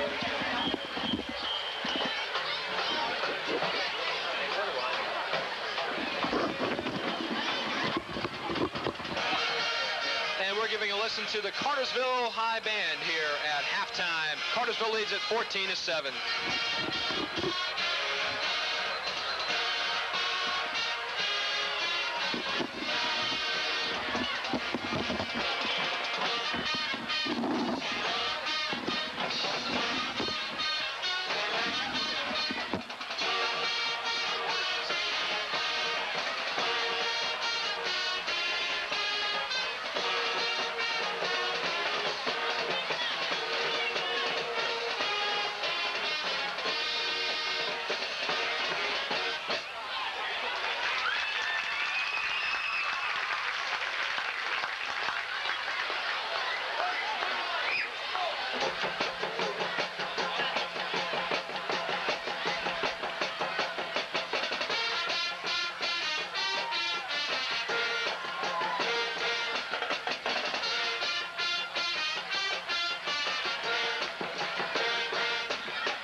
sterling performance by the Cartersville High Purple Hurricane Band as they hear the cheers of the audience on this beautiful Friday night.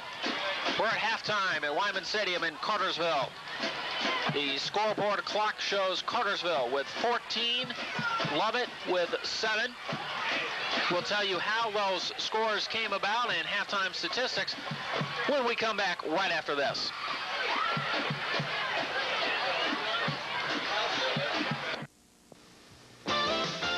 No matter what you drive or where you drive it, your Kelly dealer's got a tire just for you. A tire with all the quality of the big expensive brands without the big brand price tag. Get a good deal on a great tire. Get Kelly.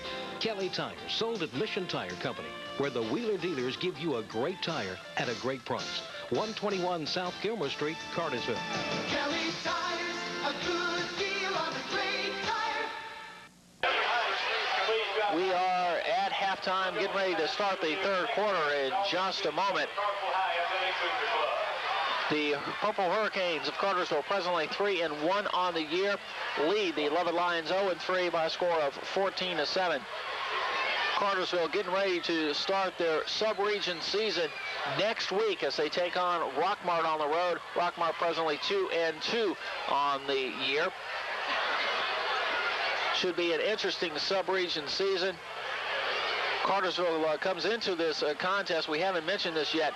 The Georgia Network Top 40 poll came out this week, and Cartersville is back into it. They were as high as number 4 before dropping out after the loss to East Rome, have recovered. They are tied for 10th with Jeff Davis in the Class 2A rankings, according to the Georgia Network. A win here by Lovett could push them back into the top 10 in the Atlanta Journal-Constitution. We're about ready to start the second half, and Seth Hopkins will join me right after this. I'd like to make a point about total brake service with Wagner brake products. Because this car received total brake service using Wagner brake products, I knew it would stop in time. Now my assistant will stand in front of a car that has just received a bargain brake job.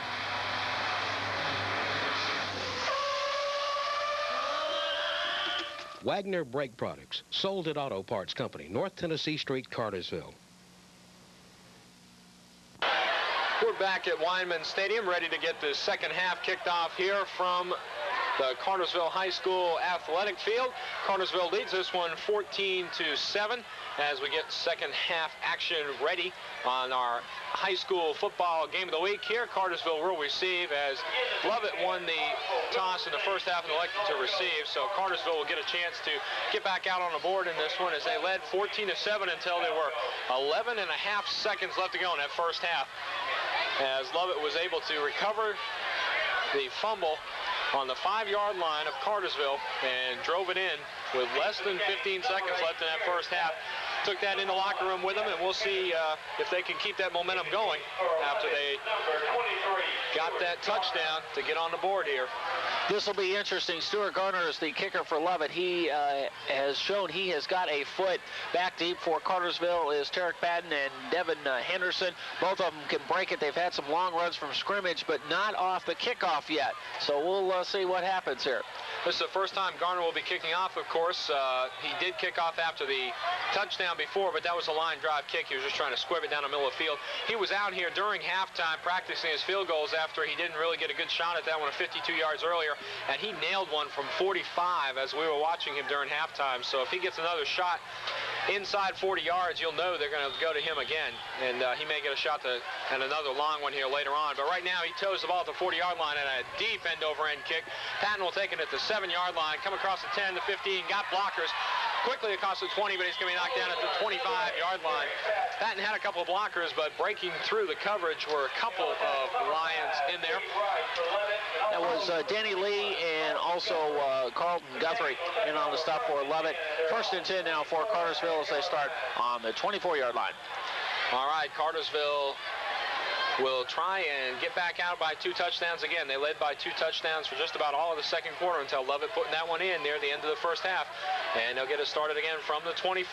They'll be going from our left to right this time. They give it to Patton up the middle. Patton across the 25 quickly to the 29-yard line. He's going to be knocked down by Greg Fiegel out there, one of the linebackers coming up for the Lions. Patton on a quick counter gets 4 on that hit out to the 29-yard line. Let's make it 2nd down and 6. Jason Shupp shuttling in the plays with Mike Robertson for the Canes. Brings one in for John Woodard, and he'll call the signals. Just on the way here in the second half, Cartersville leading 14-7.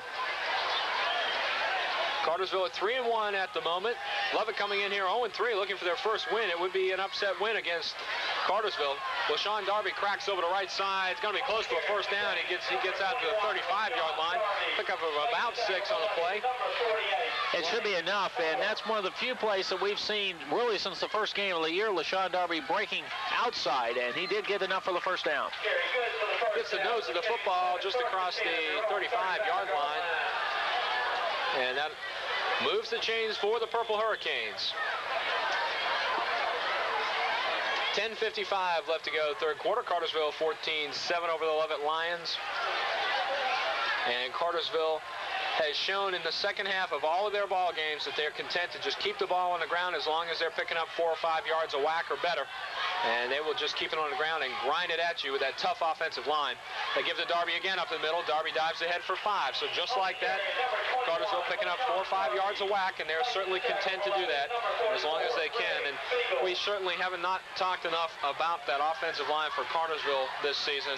We talk a lot about LaShawn Darby and how tough he is running that football, but that front 5 for Cartersville, John Malden, Robert White, Adrian Harris, Chris Branton, and Elton Cochran up front have done a great job, along with Robert Richards, who's seen the majority of the time at tight end. We haven't seen Adrian Harris, I know, on offense. Right now, John Cowan is behind the snap for Cartersville this time, and he's done a good job tonight. They give the play now to Patton running over right side. He's going to be met at the 40-yard line and forced back. He might have got a yard on the carry.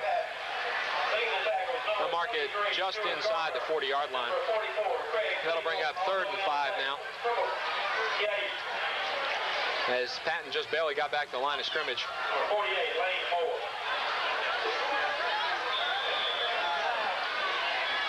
9:34 left to play third quarter. Cartersville working on the clock here as well. This is something, of course, they have liked to do all year, and to be perfectly honest, nobody has really been able to stuff them as far as the run so far. Woodard barking signals, fakes to give up the middle. He's going to keep it himself, and he dives ahead for a couple, but he's going to be nowhere near the first down. That'll bring up 4th down and 3. Pavlo will come on to do the punting job for Cartersville. Big stop there for Lovett coming out of the locker room, and Cartersville got the initial first down, but could not get a second one. Chris McDougal there with great pursuit as they string the play along, forced Woodard to keep it, and he just had no room to go. Pavlo will be standing at about his own 27-yard line awaiting the snap, and again, he picks up a bouncing snap and gets off a good kick this time, and fair catch being signaled for, and it's going to be caught at the 23-yard line by Lombard. So that's where the Lions will take over. 1st and 10 at the 23. That was a good kick by Pavlo. Had good height on it that time. Now we'll see if Lovett can get anything on offense. They really haven't been able to march, get a good sustained drive so far on offense. Their touchdown was scored when there was a fumble at the 5-yard line. They've got 1 wide receiver to the near side and 2 wingbacks. Fisher's going to give the ball to Lombard. Lombard over the right side, rumbles for 3. When we stopped by Raymond George and Devin Henderson for Cartersville in on the stop there. We're inside 9 minutes. About 8.5 left to play third quarter. Cartersville leads this one 14-7. Lovett on their own 32-yard line. They'll have it 2nd down and 7. Trying to get something going against the Cartersville Purple Hurricanes, who have played tough on defense all night. Double wing set again. Man in motion is Bradbury. Fisher keeps it. He's going to be stuffed. Great play again by the Cartersville defense. Fisher got nothing on the play. Kevin Henderson stormed in on the play. Along with Adrian Harris, who we were talking about. He hasn't played, I don't think, a lot on offense, but he has done a good job on defense, and that was a great stick there by Harris. He's going to lose a good 4 yards on that play, and that'll make it 3rd down and 10. 10 and a half or so, even as they spot it outside the 29-yard line of the Lions. They'll have to come up with a good 10 and a half yards here to get the first down. 7:23 left to go, 3rd quarter. Lions trail by 7 to the Canes. Again, it's Garner taking the snap. This time, Garner's got a man open, and it is caught at the 45-yard line. A great catch out there as Devin Henderson was all over the intended receiver, George, or rather, it's going to be number 15 out there, Brooks Beard on the catch at the 45-yard line. Devin Henderson was all over him, but Beard went up high to make the catch. I'll be perfectly honest, I'm surprised there wasn't a flag thrown, because he was just smothering them, and still that was a great catch by Butch Beard. Beard is out far to the near side once again this time, as it's 1st and 10 from the 45-yard line for the Lions. Double wingback set. They're going to pitch it to Lombard. Lombard's going to slip before he ever got to the line of scrimmage. He'll lose one. Just lost his footing as he tried to cut back inside. Pressure to the outside. Raymond George along with Robert Richards to the outside. Bring up 2nd down and 11. Haven't had any penalties or any clock stoppages thus far, and the clock is running quickly here in the 3rd quarter. And I think Cartersville is going to want to get a timeout. We've got an official timeout at the moment. Not sure exactly what it is. Raymond George didn't know what they wanted to call for defensive signal, and he started for the sideline. Must be something with his equipment, because he's going to come out, and they're going to send in a substitution for him. That's going to be number 60 heading into the ball game, Josh Fryer, who's listed as a defensive lineman. And they're working on Raymond George's helmet, and they're saying, hey, somebody else give him your helmet. He needs a helmet. Let him get back in there. And that's exactly what they're doing. But he'll be out for at least one play. 2nd down and 11 now from the 44 of the Lions. Fisher drops straight back. Pass is going to be incomplete. It was behind the intended receiver. That's going to be Bradbury, or Kennedy rather, out on the right side. Ball was thrown behind him. And that'll bring up 3rd and 11. Fryer's going to stay in as Raymond George is still working on his helmet, and Mike Earwood says, you haven't got that thing fixed yet? This is a big play right now for Lovett as Fisher gets the signal. 3rd down and 11, 6 minutes left to play 3rd quarter, 14-7. Cartersville leads this one. Big play coming up here. They've got double tight ends. Fisher's going to drop straight back. Now he rolls to his right. He's going to tuck it under, and he's going to be knocked out of bounds after a gain of about 4. They needed 11. They pick up 4, so it'll be 4th down and 7. Ball spotted at about the 44-yard line. Raymond George finally got his equipment fixed. He's headed back onto the field as they bring out the punt unit for the Lions. Well, Sean Darby going back deep now for Cartersville. He's come fairly close to breaking one on a punt over the past couple of weeks. Let's see what he can do on this particular one. Cartersville had 10 men up on the line of scrimmage. They dropped 2 back to block for Darby. It's a wobbling kick, and it doesn't look like he's going to have a chance at it. It's going to roll out of bounds, and they're spotting it at the 30-yard line. That's where Cartersville will take over 1st and 10 on their own 30-yard line. Inside 6 minutes, so we're inside the 2nd half of the 3rd quarter here. Cartersville ground off a good 5 minutes when they had the ball last time, even though they only got 1 first down on that last possession. The excitement you hear is the cheerleaders for Cartersville throwing those famous yellow footballs into the stands. And some nice catches being made there in the stands, I might add. On the real football field, though, Cartersville comes out with a double wing set. Robertson, the lone wide receiver. Woodard fakes up the middle, breaks the tackle to the outside across the 35 down to the 38-yard line. An 8-yard pickup for John Woodard on the keeper. That'll bring up 2nd down and 2 for the Canes. That was a great move by Woodard because he was going to try to head sort of inside, and the defense moved in on him, so he took a move to the outside and turned what may have been just a 4-yard gain into almost a 9-yard play there by Woodard, who has had a very good game at this point. They need to get a cheerleader with an arm down there. They can't reach us here in the press box, but we'll have to get one after the game. Back on the field, 2nd down and 1. Fake to give to Patton. Down the field intended for Robert Richards. Caught at the 20-yard line. Robert Richards catches the ball at the 20-yard line for Cartersville. They fake the handoff up the middle. They fake the handoff to Patton. Woodard dropped straight back and just let it fly. Robert Richards had outrun his man down the middle of the field as they had double coverage, but he got behind it and made a great catch on the ball. Great concentration that time by Robert Richards.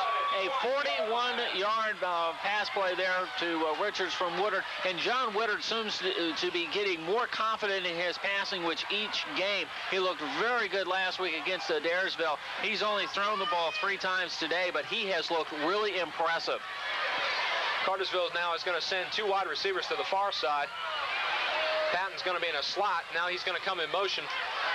Woodard's going to keep it again, and he fumbles a pitch attempt as he was tackled. He tried to pitch it out to Patton, who was trailing the play. Luckily, Patton dove on that football. Woodard tried to pitch it too late that time. He was already wrapped up before he tried to get rid of the football. Not necessarily the smartest move there by Woodard, because he had no play, and that was a great defensive play there by Jordan Thompson, the defensive end for Lovett, as he just smothered Woodard.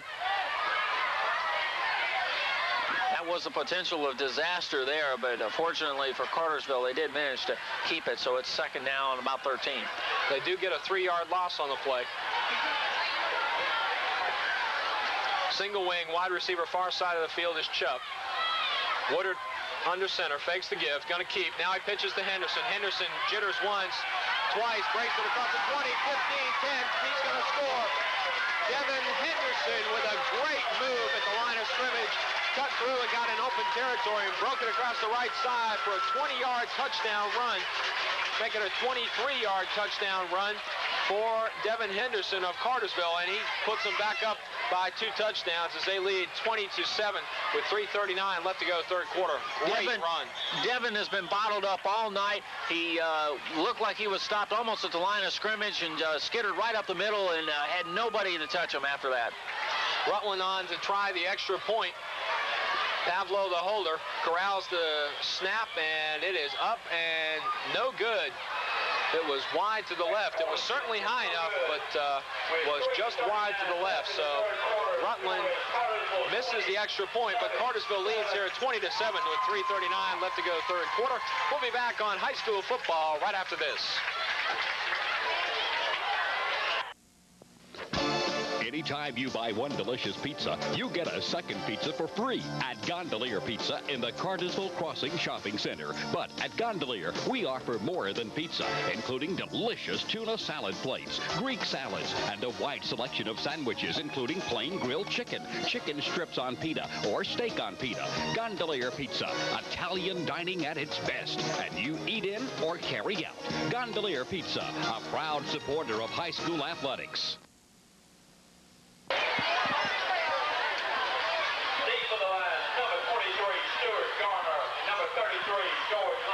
Cartersville Purple Hurricanes get another touchdown to go back up by 2 touchdowns, but they missed the extra point. And if Lovett can get on the scoreboard again, that may loom large. We'll have to wait and see if that will be the case. Right now, though, it's Cartersville 20-7 over the Lovett Lions. 3:39 left to go in the 3rd quarter. Rutland puts his foot to the ball at the 40-yard line. End over end kick headed out of bounds, but it's going to stay in. Picked up deep by Lombard. Lombard across the 30 to 35, gets almost out the 40-yard line before he's finally corralled. Good run back on a kick that sort of died at the 25-yard line where it hit.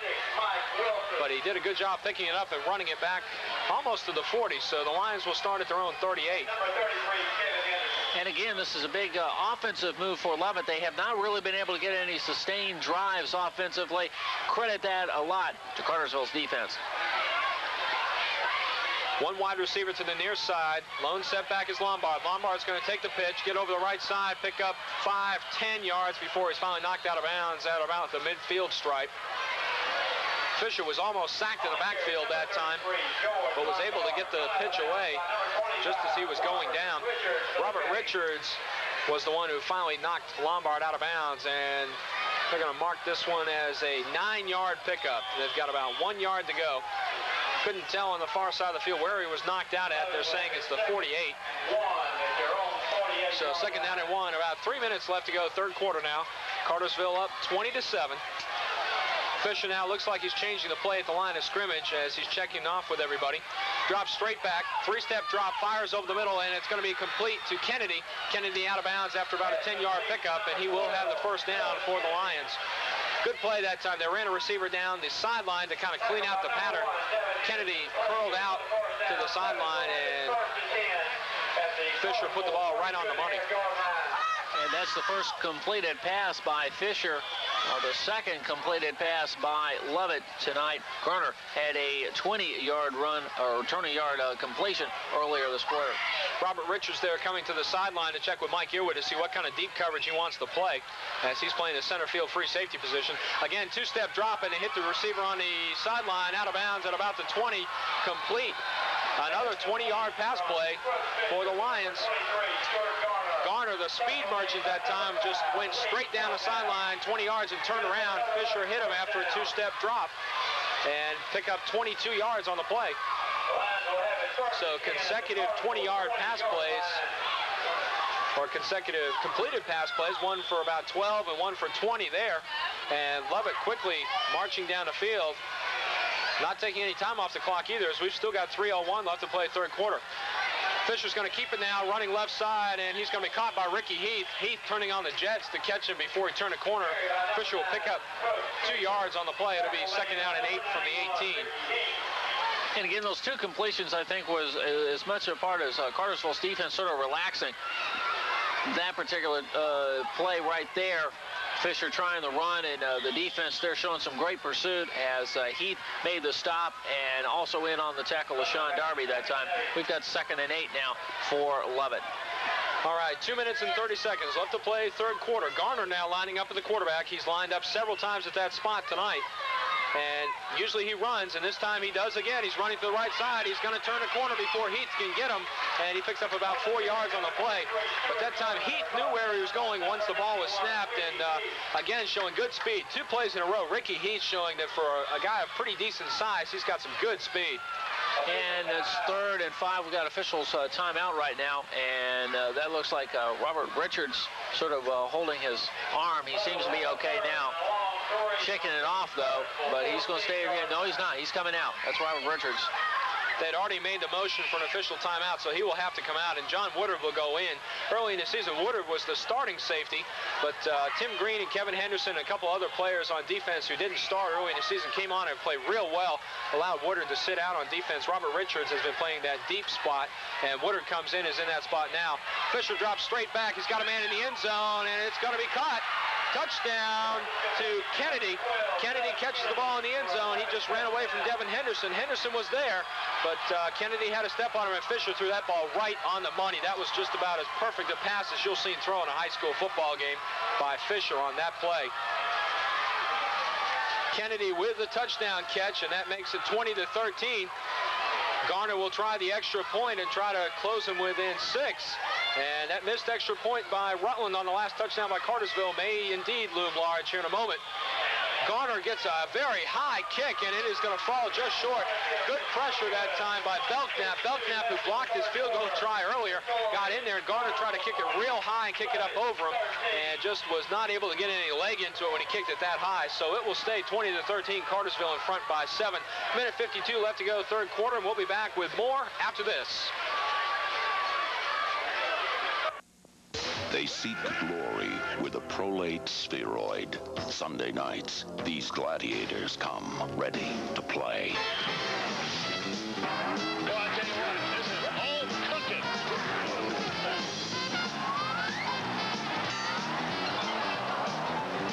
On Sunday nights, nobody plays the NFL like TNT. Regular season NFL football starts September 1st. So after the missed extra point by Garner, He will tee the ball up the 40-yard line to kick it back to Cartersville. 1:52 left to go in the third quarter. Cartersville leads this one 20-13. And Cartersville still up by 7. Garner puts his foot to the ball at the 40-yard line. Deep end over end kick is going to be taken by Patton at the 4. Patton's got 5 blockers in front of him as he comes across the 20. Breaks to the left side, and he is upended hard by Lombard. George Lombard, the fullback, got his shoulder pads under Patton and just upended him. That looked like it had to hurt. And especially remember now, Tarek has a problem with his nose from last week's game. He almost hit square on the helmet. He seems to be okay. A hard hit that time by George Lombard on Patton running back that kick. Cartersville now double wingback set. Patton's going to come in motion. They're going to give it to Patton. Patton breaks across the 20, hit hard again after a gain of only about a yard. So they're working Patton hard. If you missed it early in the ball game, we said that he has a broken nose. He's wearing kind of a hockey mask inside his football helmet to protect that nose. Was not in a collision with a Daresville player. I understand it was a collision with one of his own players, some type of an elbow or something. It got swung in a pile or whatever and ended up hitting him in the bridge of the nose. But he's played well tonight. Double wingback set now for Cartersville. 2nd down and 10. A minute left to play third quarter. They're at the 20-yard line. Chubb is the wide receiver far side of the field. Woodard's going to keep it around right side, gets across the 25 to the 30, dive out of bounds for the first down. He's going to pick up about 12, 13 on the play after they finally spot the ball out at the 33-yard line. Beard on the tackle for the Lions. That's Hayes Beard, number 31, a name we haven't called yet, but he wasn't there quite in time as Woodard managed to go down the left side and got just enough for a first down. So it's 1st and 10 for the Canes. Clock running 45 seconds and counting here in the third quarter. Thane Cochran had been in there at the last couple of plays on the offensive line, and the regular starter Chris Branton jogs back in there to take his place. We've seen a number of substitutions on the offensive line tonight for Cartersville. Some of those guys getting some well-deserved rest. 2 wide receivers now for the Canes to the left side. Give up the middle is going to go to Darby, though, and he's going to pound out about 3 yards. Or Kevin Henderson, rather, on the carry, who had come in to spell Darby. Darby again getting a little rest. And Henderson has done a good job spelling him throughout the season. And he had a pretty good yards per carry average the last couple of times we've seen him in the ball game. Time's going to wind down now in the end of the third quarter, and they'll march it to the other end. That's where Cartersville will have it 2nd down and 7 from their own 32-yard line. Right now they lead at 20-17, and we'll be back with more high school football action. Fourth quarter coming up. Mars Food Stores are different from other area convenience stores. They have 4 locations: on I-75 at Red Top Mountain Road, at 411 North, at the Cass White exit, and in town on US 41 north of Moon Street. The Red Top Mountain and US 41 locations have live bait the year around. Mars stocks a terrific line of souvenir items, including the biggest selection of beer steins in this area. Low gasoline prices, a great snack bar. Mars Food Stores are the most convenient convenience stores. Fourth quarter action getting ready to get started here at Weinman Stadium. Cartersville Purple Hurricanes lead this one 20-13, and they'll try and bring this one on home as they'll be working on the clock here, and in addition to trying getting it down and getting another insurance score here, they're going to be 2nd down and 7 to start this fourth quarter at the 35-yard line. Double wingback set. Henderson is in there at the fullback position. Both the wingbacks in motion. They give it to Devin Henderson. Henderson eludes 2 tackles the backfield, gets across the 30, 35. Fumble. Ball's down, and the Lions have it. Lovett Lions recover at the 40-yard line. Devin Henderson did a great job to elude 2 tacklers in the backfield and turn that one into a gainer, but he was hit from behind, knocking the ball loose. Lovett jumped on it. It'll be their ball, 1st and 10 at the 40. Another big play right there. And this is almost the East Rome game all over again, where Cartersville played very well, but a combination of penalties and turnovers hurt them in that game. And right now, this could really cost them. Pitch goes to Lombard. Lombard across the 40. He's got running room to the outside. Breaks through, tackle across the 30. He's got enough for the first down. He picks up 13 yards on first down. Raymond George and Ricky Heath both had a shot at him when he turned the corner, but he turned on the jets and got it upfield going north and south and picked up 13 quick yards over the left side. Seems like every time Lombard gets the ball, they're going to get him at the corner, and he just has one extra step at the corner to get it headed upfield before anybody can get there. 11:30 left to play in the ball game. Cartersville leads at 20-13. A lone 7-point lead for the Canes. Lovett on a drive. They're at the 33-yard line of Cartersville, 1st and 10. Man in motion. Fisher drops straight back, lofts a pass for the end zone. It is going to be complete at the 5-yard line. Ball complete at the 5-yard line. Stuart Garner, the speed merchant, at the 5-yard line. Are they going to spot it back at the 10 where he slid out of bounds? It'll be 1st and, I guess they can get a 1st down. They've got the chain just outside the end zone. So 1st and 10 from just outside their own 10. Cartersville defense will now be put to the test. Lombard gets the pitch, breaks back inside. He's going to have a touchdown. He waltzes into the end zone. George Lombard has made this ball game 20-19. Lombard took the pitch, went inside, got hit, bounced off, and just cut to the inside. And puts 6 more on the board for the Lovett Lions. They've scored twice here in quick succession. And it appears they are going to look for the tie at this point as Garner getting ready for the extra point. Garner's put his tee down at the 10-yard line. They will try and kick the extra point to tie this one at 20 rather than go for 2 in the lead. Kick is up, and it is good. Garner missed last time, but that one is good, and that ties this one up at 20-20 with 10:56 left to go. Hold on, everybody. We're ready for a barn burner coming down the wire here. Back with more fourth quarter action right after this.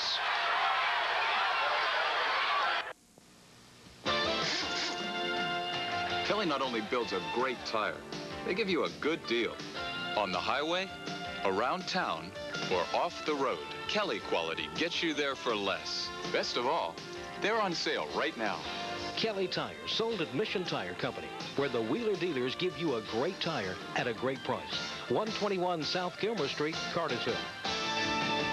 Kelly Tires, a good deal on a great tire.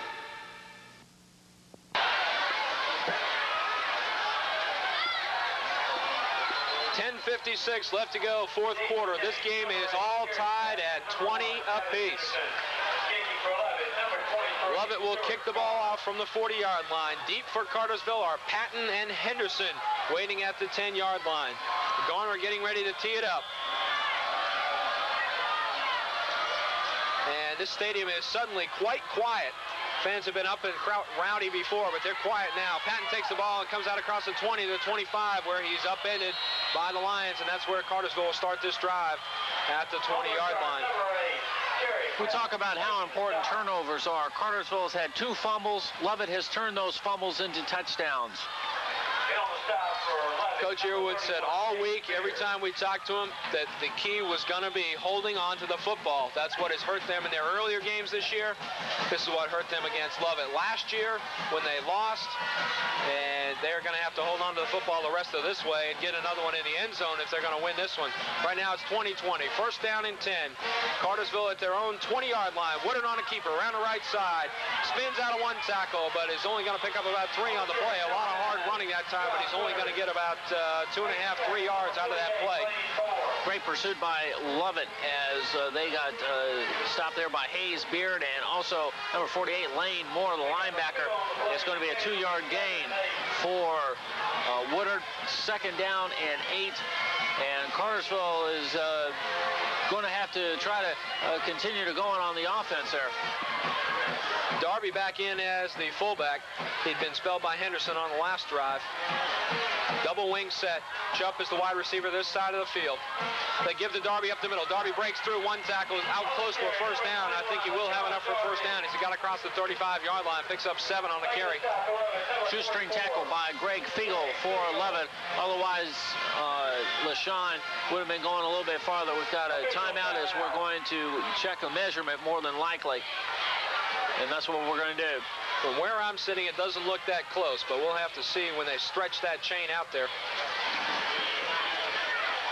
And And they do indeed have a first down, but not by a whole lot. Got it by about 6 inches. But it doesn't matter as long as it's a first down. So that brings it out to the 35 now. First and 10. 9:45 left to go in this one. Got a Cartersville player down on the sideline that they're working on.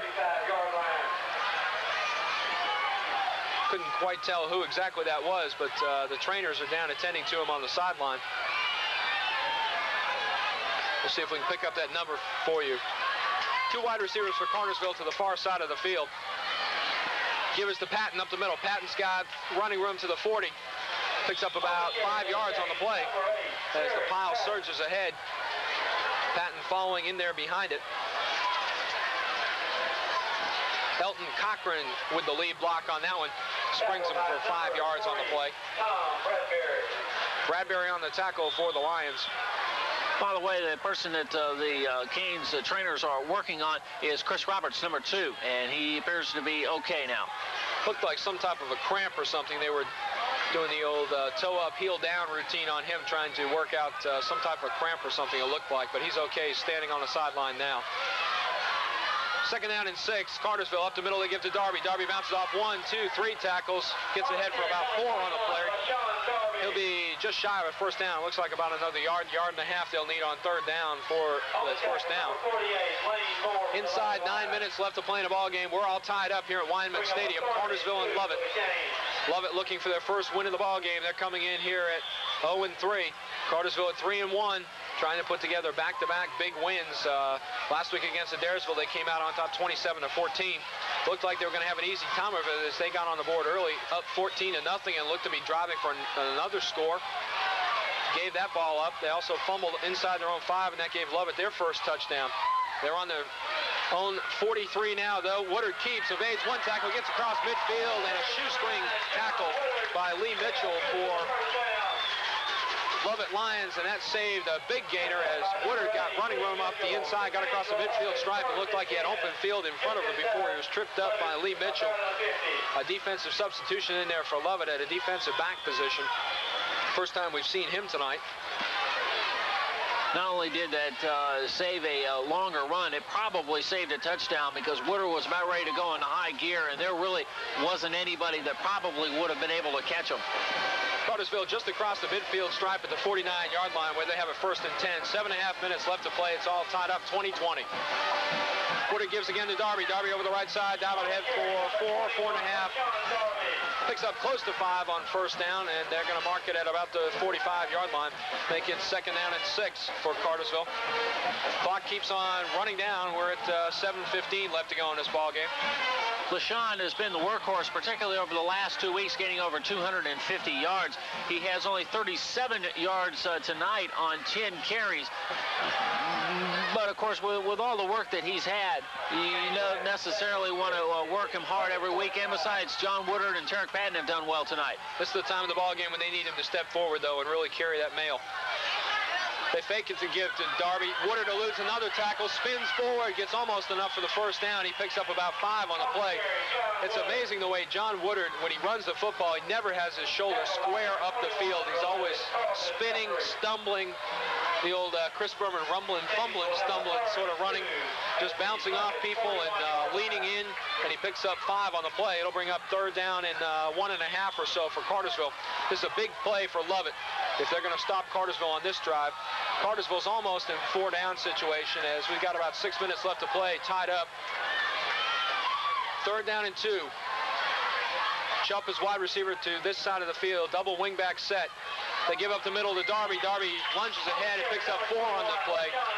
Got enough the first down on second effort. He dove down to get an extra 2, and that'll move the chains for Cartersville as they're inside the 40-yard line at the 39.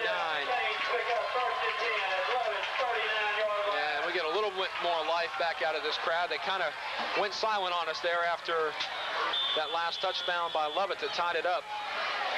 Cartersville needs to be a little careful. Obviously, they want to let the clock run. They've got plenty of time. If they score, they don't want Lovett to be able to have a lot of time in order to score. But at the same time, they've got Cartersville themselves has got to score. They've also got to hold on to the football. The 2 fumbles they've made tonight have cost them, both going for touchdowns. Woodard barks the signals on the option. He's going to keep, and this time he gets nothing. He's going to lose a yard. Good defensive surge that time by Lovett. Tom Bradbury, the player we talked about earlier in the ball game, he plays at a wingback position on offense, but on defense he plays the nose guard position. And for a guy who's not that big, that's a tough place to play. But he did a good job that time playing off the block of the center and collaring Woodard before he was able to get the line of scrimmage. Second down and 11 now for Cartersville. Down to about 5 minutes left to play in this ball game, and it is getting crunch time, folks. LaShawn Darby, the fullback, wingbacks both sides. Patton comes in motion. They give it to Patton. Patton's got a blocker out in front. He gets across the 40, the 45, and he's going to be tumbled down after a gain of about 6. He's down to the 35. But Cartersville will still have a long 5, close to 6 yards to go to get this first down.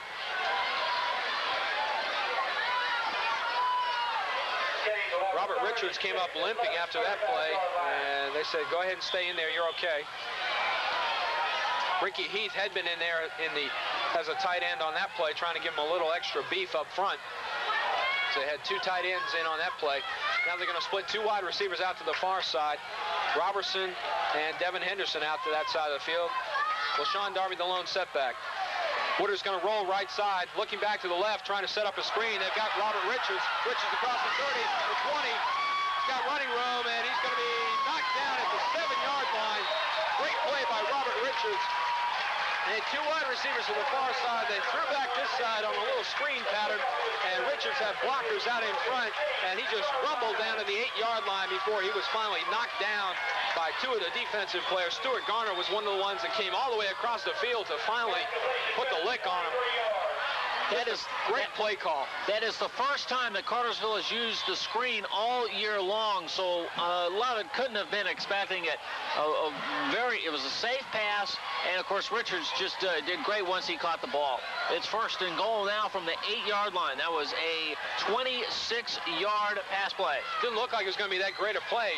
Woodard threw the ball a little bit behind him, and the blockers were slow setting up, but it turned into a great one. Woodard now keeping on the options, going to run it inside, gets across the 5, and is snowed under there at the 5. That was first down and 8 for Cartersville. First down and goal from the 8. They pick up 3. It'll be second down and goal from the 5. Inside 4 minutes left to play in this one. Cartersville and Lovett all tied up 20-20 here on high school football. And Raymond George now coming in for Cartersville.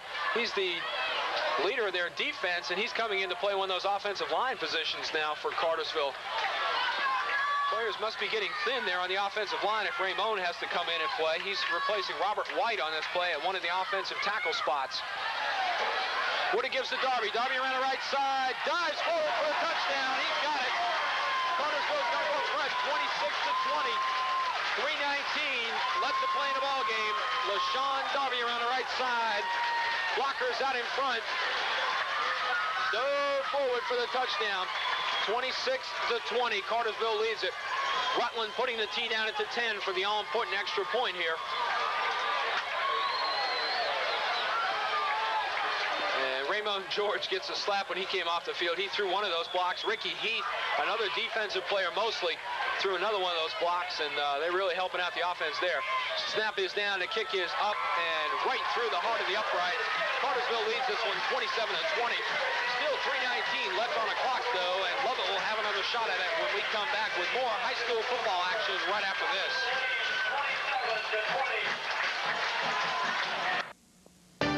Now is the right time for hydro seeding, and Ladd's Farm Supply is your right contact for hydro seeding for commercial and residential needs. Ladd's is also your home for railroad ties and a complete line of fencing supplies and gates. Ladd's Farm Supply at the intersection of U Harley and Burnt Hickory Roads for your landscaping needs, farm supplies, and a complete line of livestock supplies. Ladd's has it.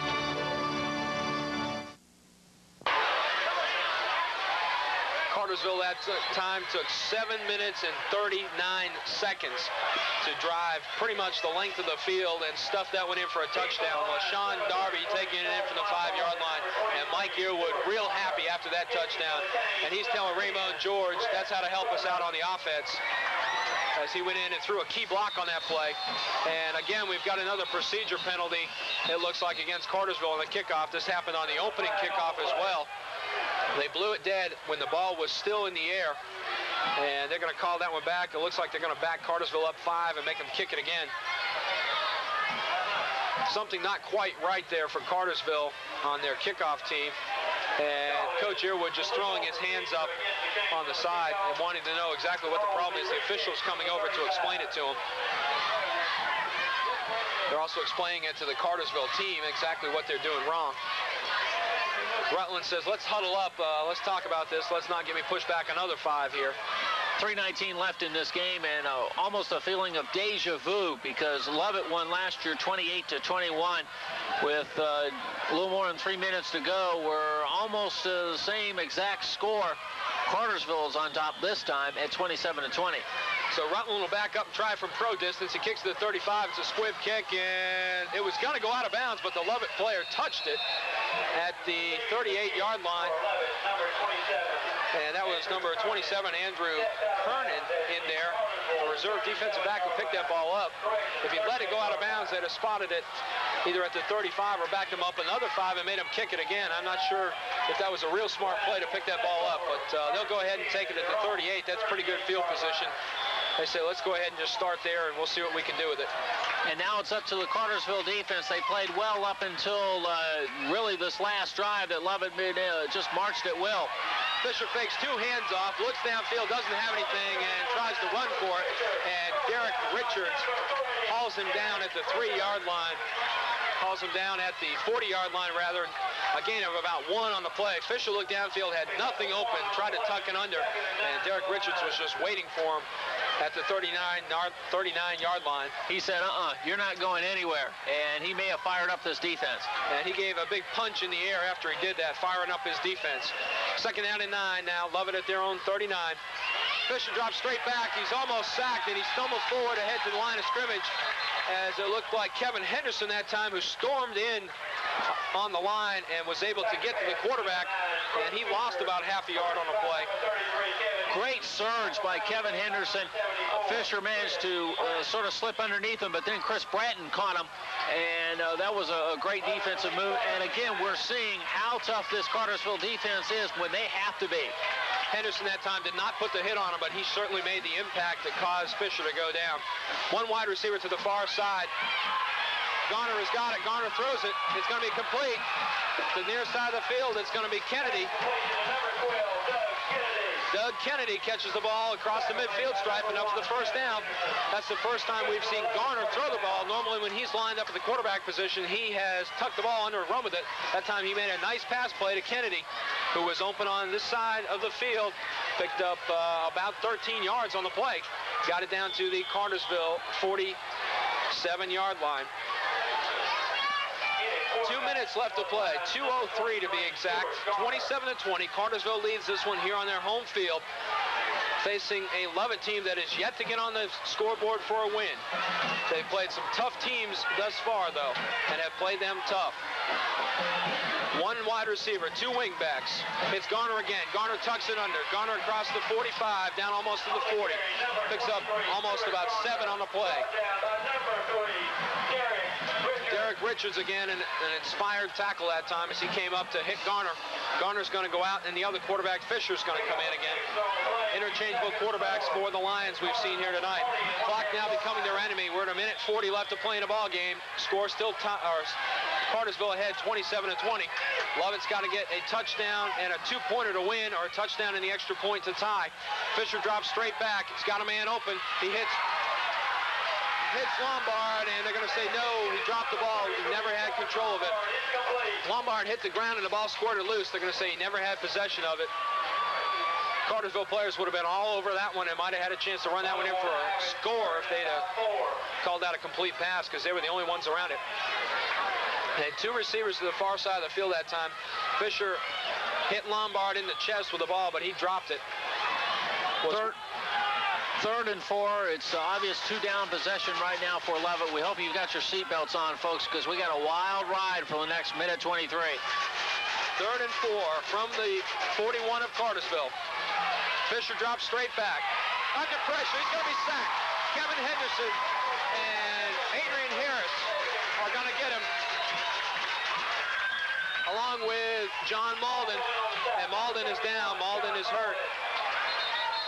3 Cartersville players all converged on Fisher that time. He had absolutely nothing downfield. Cartersville had an intense rush up the middle.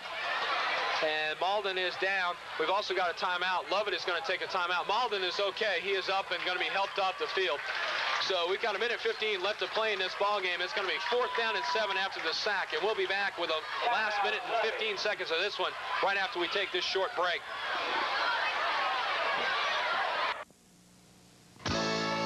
Kennesaw State College is now taking applications for the winter quarter. Deadline is December 3rd. Registration is December 19th. Kennesaw's low-cost, flexible schedules, and close proximity make a college education convenient. Call the Office of Admissions today, 423-6300, 423-6300. For the record, it pays to be a Kennesaw State College graduate.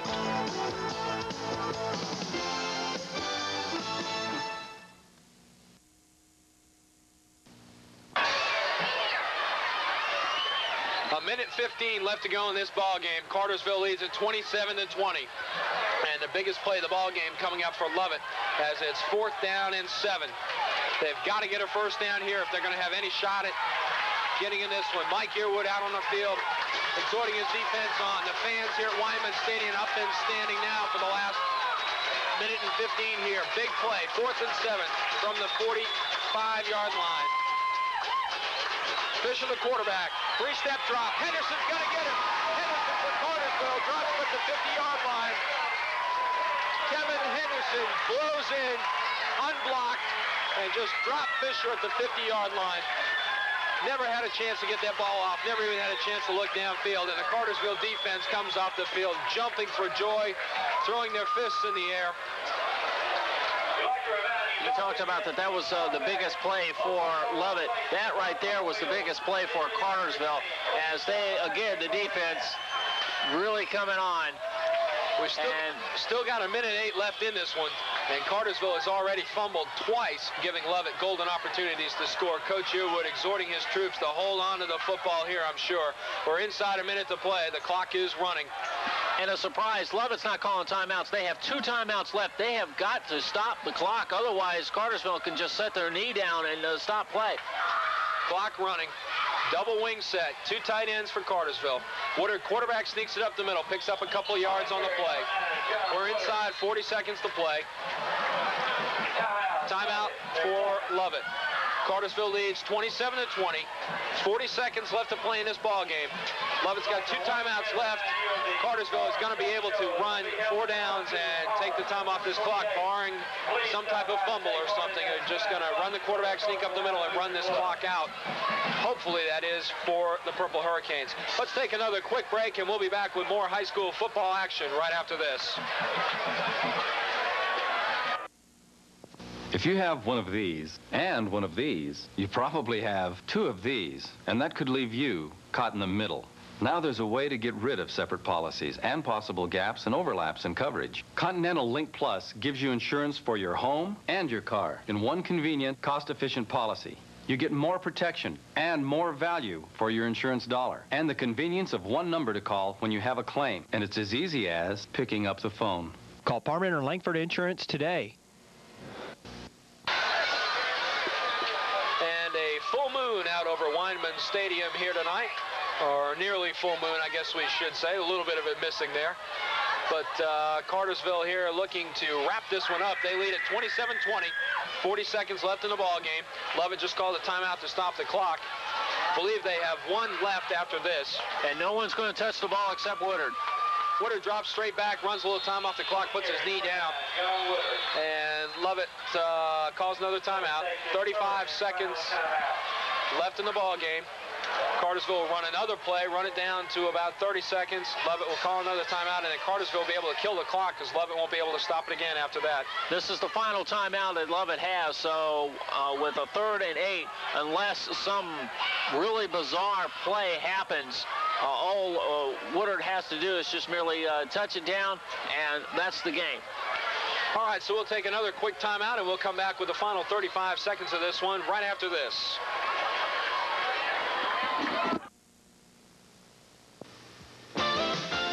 No matter what you drive or where you drive it, your Kelly dealer's got a tire just for you. A tire with all the quality of the big expensive brands without the big brand price tag. Get a good deal on a great tire. Get Kelly. Kelly Tires, sold at Mission Tire Company, where the Wheeler dealers give you a great tire at a great price. 121 South Gilmer Street, Cartersville. Kelly Tires, a good deal on a great tire. And we're ready to start play once again. 35.3 seconds on the clock. Woodard drops straight back, runs a little time off, and puts his knee down once again. And the clock is running at 30 seconds left to play. Lovett cannot stop the clock again, and it's inside 25 before they start the play clock. So Cartersville is going to be safe. They do not have to run another play in this one. Clock winding down, 17, 15, and they're starting to celebrate a little bit on the Cartersville sideline. A little too close for Mike Earwood's comfort, I'm sure, but he'll come away with the victory. Here we go. 5, 4, 3, 2, 1, and that's the ball game. The Cartersville Purple Hurricanes escape with one here tonight as they stuffed it in the end zone with 3:19 left to play in this one when it was all tied up 20-20. A drive that consumed 7 minutes and 39 seconds off that clock in the 4th quarter to come away with a win here tonight, 27-20, and a big pile up at midfield as all the Cartersville players shaking hands with Lovett and congratulating themselves on a fine ball game tonight. Coach Earwood said all during this week that he was hoping to get his players to play complete back-to-back games, and they played a complete one here tonight. 2 turnovers hurt them and allowed Lovett to get on the board for a couple of touchdowns, but Cartersville showing the guts and the fortitude to come back and not get down and put that ball in the end zone and come away with a win in here tonight, 27-20. John Woodard with a great ball game. LaShawn Darby, a great ball game.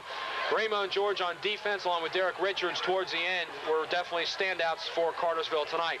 We'll be back with a wrap-up of this one, some final stats for you, and the scoring plays. But right now, let's take a 90-second break, and we'll be back with more high school football action after this.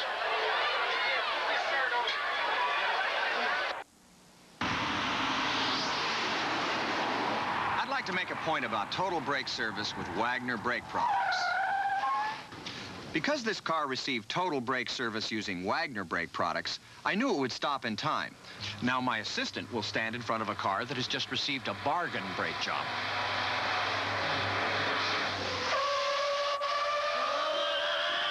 Wagner Brake Products, sold at Auto Parts Company, North Tennessee Street, Cartersville.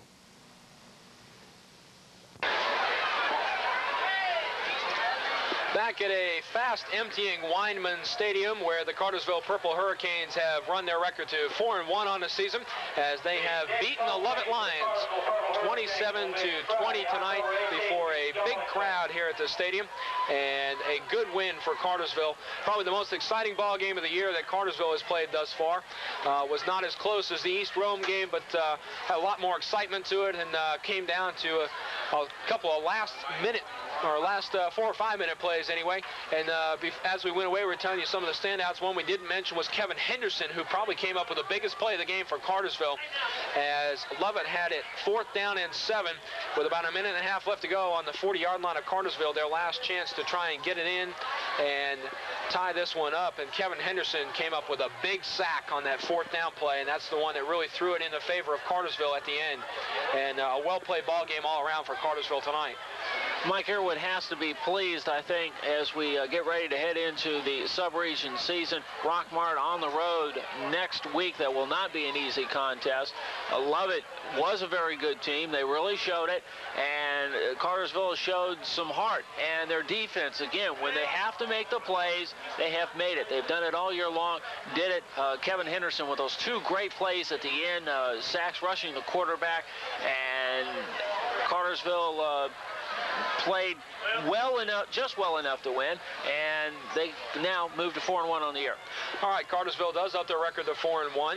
Next up for them, they will face Rockmart as they start their region and sub-region schedules next week on the road at Rockmart.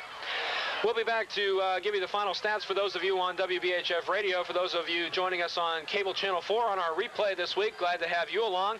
And we'll hope to join you a little bit further down the road. We won't have another game for the next couple of weeks, but we'll see you again further on down the schedule. And thank you all for joining us.